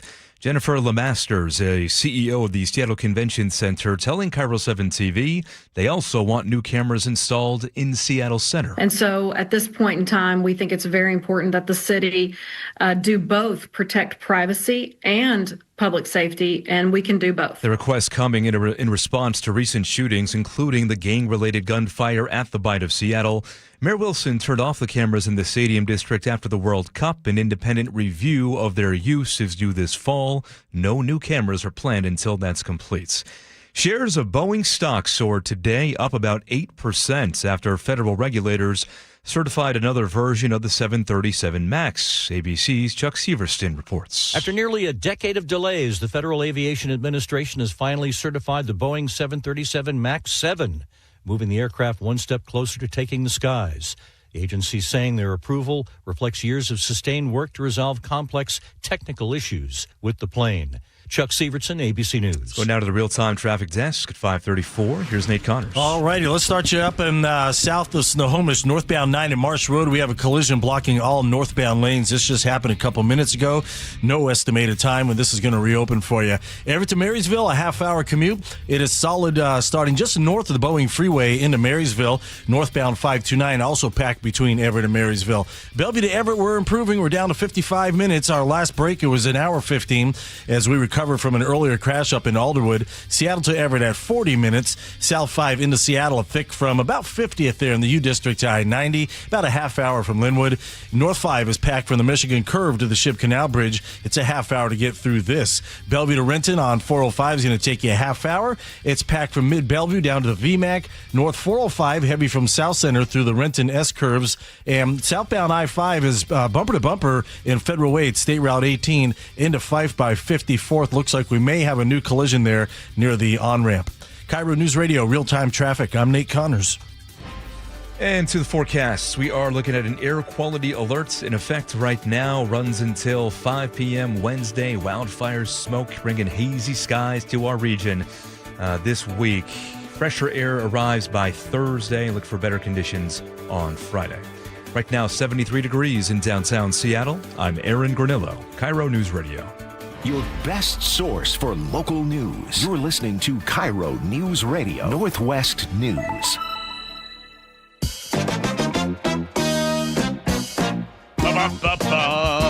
All right, Teeny, spin that wheel. That's Wilcox 24-hour Meg Rescue. All the names of all the players are on the wheel. Round and round, a kaleidoscope of colors, I might add. Red, white, and blue in honor of the birthday of the greatest country. I think that's on you, El. Okay. I was thinking about this. Don't take it too seriously. I'm taking it seriously. This is important. I say, okay, I'll make it quick. A couple Wilcox Farm eggs in pancake batter for breakfast, some fresh pancakes, a little bit of berries on top, maple syrup, you're good to go. Cook the eggs right into the, hold on a second, into the batter. Hang on, Teeny. You make your own batter. Throw a couple, I'd like to throw Aaron, one yes or or two. no? Yeah, of course. Yeah, right? Okay. Yes. I'm not wrong. Okay, there you go, Teeny. Thank you. All right. Sorry, I just thought you were just throwing eggs in the batter. Do you even get the egg? Do you get the egg taste? No, I feel like it just makes it the consistency, the texture of it all. Hold on a second. The governor wants to talk about the firefighters. I declared a statewide emergency and a statewide burn ban because we've heard how challenging the situation is and how challenging we expect it to be, especially this weekend with extremely high winds that you'll be hearing more about, high temperatures, and a really volatile situation. Yeah, volatile situation. So that's where Todd Myers from Washington Policy Center comes in. How's the governor doing? I know that we put a whole bunch of money aside. Is it being well spent? Let me say first, if you're going to fight fires, it's always good to have a couple of eggs in your pancakes so you have some protein. Okay. All right. To more important things, if there are such things. Yeah. Look, I think there's good and bad. I think Saturday in the morning, he actually declared a state of emergency before the Spokane fire started. Now, there was lots of fires elsewhere across the state, but before the Spokane fires, started, he had already said, look, we got fire weather and we need to, be careful and be prepared. I think that was great. Karen Bass in Los Angeles was criticized because she was not prepared. She was very blasé about the fire weather, and look what happened down there. Yeah. So I think that was a great move by the governor. Less great move is the fact that over the past few years, we have not dedicated the funding to reduce the risk of catastrophic wildfire for wildlands, for timber and other things like that. Now, this obviously fire is not only in timber, but there is an aspect of that. There is no silver bullet, but I think that the state, this governor and the previous governor have not taken seriously enough the risk to catastrophic wildfire. I think the current Commissioner of Public Lands, Dave Upthegrove, who oversees state lands, has really taken his eye off the ball when it comes to wildfire. The previous Commissioner of Public Lands made it a major focus of hers and did a really good job. The current commissioner and the current legislature took money away that the previous commissioner got. So some good, some bad. I hope this is a wake-up call that we need to be serious in the future. So just put some numbers around. So it was Hillary Franz, I believe. So I think the total amount of money was something $500 million. And that was over starting in 2021. So they had that in 8 years. Is this a battle between the people that want to get in there and clean up the floor of the forest, to thin out the trees? Does it become a battle between activists and pragmatic individuals that actually understand how fires are fed? I think, unfortunately, I think that's true. I think there's a lot of ideology. I'll give you a perfect example, and this is not related to this fire, but we have seen a massive fire in north central Washington on the Colville Reservation. Mm-hmm. The Colville tribes actually do a really fantastic job of managing their forests, of thinning, to prevent catastrophic wildfires. So they've been very aggressive, but they worked with the federal government to try to reduce the risk of catastrophic wildfire on their northern border with federal forests. Federal forests are pretty bad, actually, in terms of the risk of wildfire. So they worked with it. Federal government said, great, you're right. We need to do something about these forests. Announced a lot of thinnings. Actually, I don't think any clear cuts, just a lot of thinnings and a lot of work. And an environmental group in Spokane sued to stop the work. Yeah. So I think there's a lot of people out there who are not serious about the risk of catastrophic wildfire. We also have to remember that this is not the first wildfire in Spokane, in a long time. Just a few years ago, there was a huge wildfire west of Spokane that destroyed houses. So this is the second time in recent years that Spokane has had to face this kind of situation. We are always battling Mother Nature, but this is part of nature. I mean, the reason we care so much is because we're talking about homes and people's livelihood. But this is what happens. Things get dry, it's hot, there's lightning strike, and then we've got the fires, right? They're going after, why didn't Canada put the fire out? And then Trump talking about that part of Canada they were talking about, it was as big as the state of California. There's no way you could possibly have enough money. And I think they only had $451 million or something set aside. How do you fight something like that? But the maintenance itself, that the money is going towards whatever you could do to help reduce the amount of fuel that's underneath. And if the activists are in there stopping it because they think somehow you're disrupting what nature's supposed to do, then you end up, unfortunately, with these fires taking over. Here's a little bit of Ferguson talking about the federal government's involvement. I do want to also echo the coordination. We deeply appreciate that. Every level, that is, I think people expect that, and I want people to know they're getting that is full cooperation from every level of government to do the best we possibly can. I'll speak briefly to one of those levels of cooperation. That's with the federal government. So as you know, and I mentioned yesterday, the state, I made a request for an emergency declaration and direct federal assistance from the federal government. So that happened yesterday afternoon. There was a meeting this morning at 9 a.m. Between the state and FEMA representatives, a coordination call. We have not received word yet that's been granted, but we anticipate it will be. But FEMA made clear they are already moving resources into the state in preparation of potentially granting that request. So just want to be clear, the federal government's not waiting around for a decision. They are, as we speak, moving resources into Washington state in anticipation of that potentially being granted. News broke, I think, last week Todd Myers from Washington Policy Center, that you can have a vindictive individual that's close to the White House that could choose to, yes or no, send funding to the state for various requests. Would something like politics come into a request for FEMA's actions? I think it can. I was about to say, it's a bipartisan approach to dealing with people's, livelihoods and taking care of them. It's sort of disorienting these days, right? Yes, I was gonna say. It's really good to see. And I think that, the governor and the president, who absolutely do not like each other on so many levels, apparently had a very good conversation. The congressional delegation is working in a bipartisan way. I think that's all good. It's the way it should work. Yeah. People's lives are at risk, people's livelihoods. We heard that clip before in the news about people losing everything. I mean, come on, we need to be serious. And I think too often politics gets in the way. And I think, unfortunately, like I said, I think ideology has gotten in the way of us doing the work that is necessary to be done to reduce the risk of catastrophic wildfire. Yeah, it really will become, once the funding gets cut, somebody in there to understand that they desperately need it. And unfortunately, all they'll have left is some ashes unless something's done to redirect some of that money. I mean, there's one other thing that you said that I wanted to address, which is this notion that, you want to leave these trees and that's natural, as opposed to people who want to get in there. Yeah. The way that a lot of these forests are, especially in the federal forests, are not natural. We have taken fire out of them and left them in this situation. So, left to their own, what happens is that they will burn down and grow over time. We can't allow that, because this is what you get if we don't sort of manage those forests to get them back to where they're a healthy state. That's what the Colville tribes are doing. That's what the state does, and a lot of other places.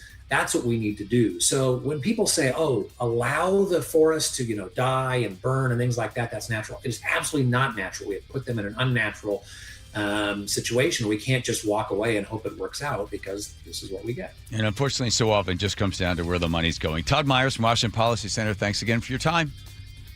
Yep, thanks for having me on. All right, here comes Nate checking traffic. Thanks, John. In South Snohomish, northbound 9 at March Road, we've still got a collision blocking all northbound lanes. So drivers are able to get by there on the far right shoulder. Everett to Marysville has gone up a few, 35 minutes, a 25-minute delay. We're solid starting just north of 526 into Marysville. Bellevue to Everett, we're down to 50 minutes, 40 to Linwood. Seattle to Everett, just 40-minute commute, 20 minutes to Linwood. Federal Way to Tacoma is going to take you 25. That's a 10-minute delay. We're bumper to bumper from State Route 18 down to 54th and Fife, where we have a disabled vehicle taking up the right center lane. KIRO News Radio, real-time traffic. I'm Nate Connors. I love days like these at the pool, but my moderate to severe plaque psoriasis can sometimes take me out of the moment. I'm ready to make a splash with clearer skin thanks to Skyrizi, risankizumab Riza. Skyrizi is a prescription-only injection for adults who are candidates for systemic or phototherapy. At 4 months, most people saw 90% clearer skin when measured from head to toe, and many were even 100% plaque-free. People also saw significant improvement in psoriasis symptoms of pain, redness, itching, and burning. Don't use if allergic to Skyrizi. Serious allergic reactions, increased infections, or lower ability to fight them may occur. Before treatment, get checked for infections and tuberculosis. Tell your doctor about any flu-like symptoms or vaccines. Now there's nothing on my skin thanks to Skyrizi, and that means everything. Ask your doctor about Skyrizi, the #1 dermatologist-prescribed biologic in psoriasis. Visit Skyrizi.com or call 1-866-SKYRIZI to learn more. Liberty Mutual customizes your car and home insurance. And now we're customizing this rush hour ad to keep you calm, which could help your driving. And science says therapy is great for a healthy mindset. So enjoy this 14-second session on us. I think you've done everything right and absolutely nothing wrong. In fact, anything that hasn't gone your way could probably be blamed on your father not being emotionally available because his father wasn't emotionally available, and so on. And now that you're calm and healing, you're probably driving better too. Liberty, liberty, liberty, liberty. Earn an accredited MBA in as few as 16 months for about $21K at University of Maryland Global Campus. Explore 10 specializations, including finance, HR, cyber technology, and more. Plus, showcase the value of your MBA with a comprehensive learner record and digitally demonstrate in-demand skills and credentials to employers. Apply now and save with no application fee. Classes start August 12th. Learn more at umgc.edu. Certified to operate in Virginia by Chev. Brock Ewart here with my buddy Shannon O'Kelly from IRG Physical and Hand Therapy. Shannon, we met about a decade ago when you came into the studio, and at that point, IRG was humming, but you were not 40 locations strong all over the neighborhood. How have you done this and why? Number one, Brock, great people. Our strength here at IRG is our people. Secondly, we are a company that has a culture of giving back and taking care of our patients, taking care of our team, and thirdly, taking care of our community. We want to be your family physical therapist. More importantly, we want to be your family's neighborhood physical therapist. We want you to come in, have a great experience, and get better and get out there and be pain-free and function. Take care of your friends. Taking care of your neighbors, taking care of your community, and taking care of Western Washington. With over 40 locations now, that's exactly what IRG Physical and Hand Therapy is doing. Find them in person, find them online at irgpt.com. That's irgpt.com. Did you know that nearly half the homes in Western Washington are not properly insulated or not insulated at all?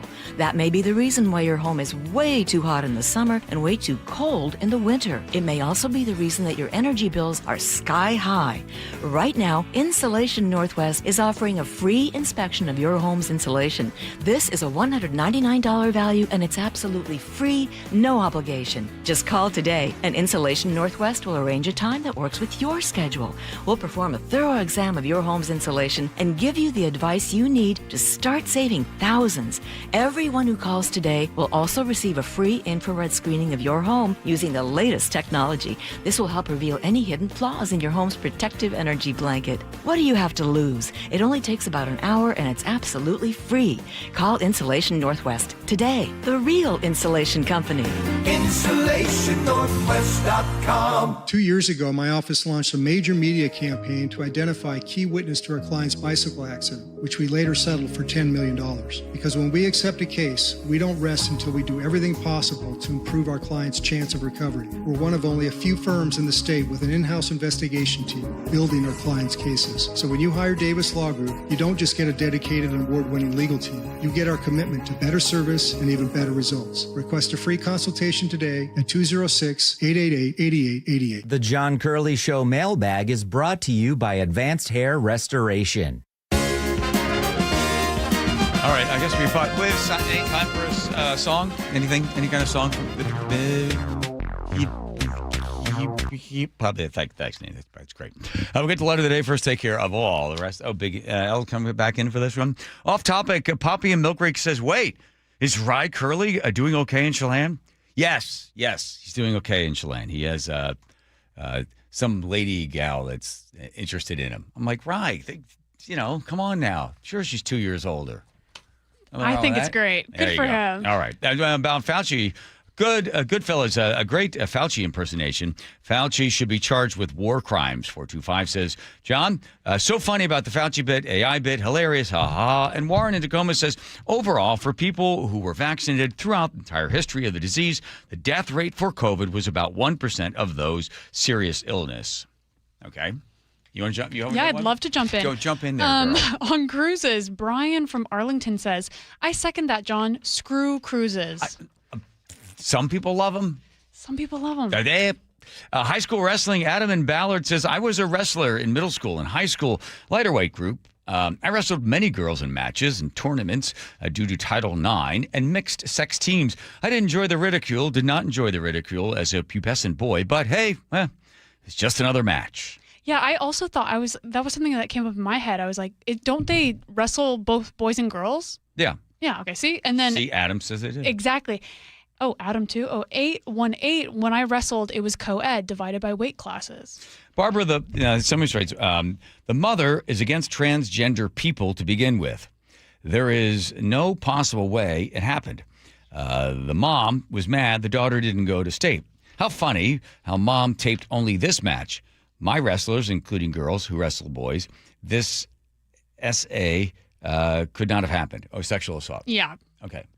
Diana says, when I was in high school, I was a wrestling cheerleader. My boyfriend was a wrestler. Our name was the Pin Pals. True story.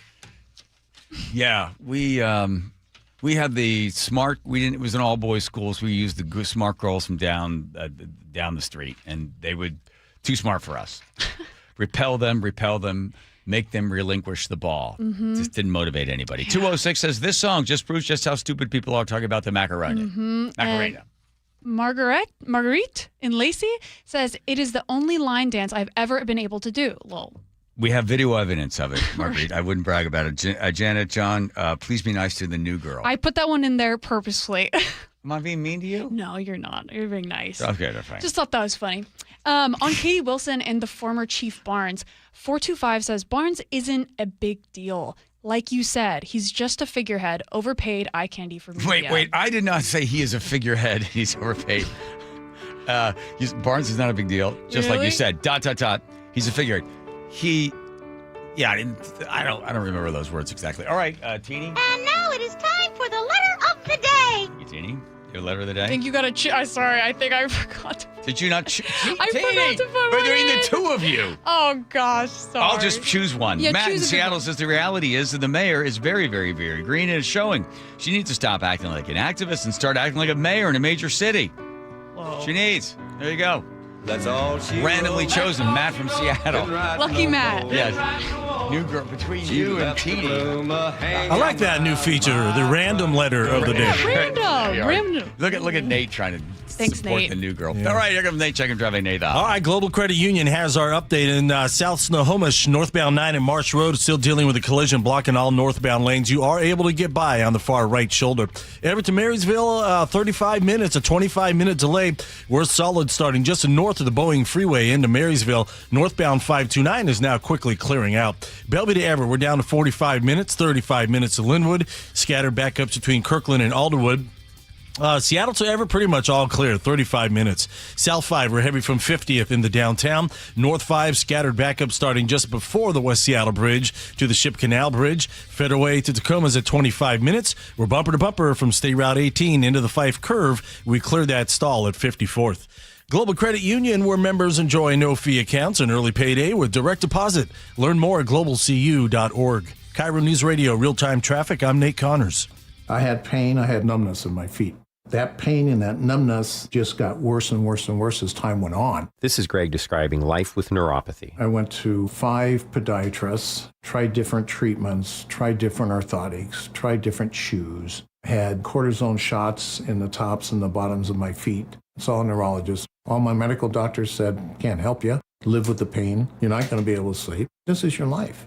And then I just gave up until I found Sound Pain Solutions. I'm Dr. Mark Shelley, a chiropractic physician and board-certified functional neurologist at Sound Pain Solutions. Our neuropathy treatments can rehabilitate damaged nerves. We use FDA-cleared, non-surgical, drug, and pain-free procedures that help neuropathy sufferers like Greg find relief. I feel better. I mean, just feeling better is huge. If you experience numbness, shooting or burning pains, or loss of balance, call us. Sound Pain Solutions, 855-996-0025 or click soundpainsolutions.com. This might be the most surprising statistic I've shared in decades of doing local news. More than 75% of commuters will be involved in a car accident at some point.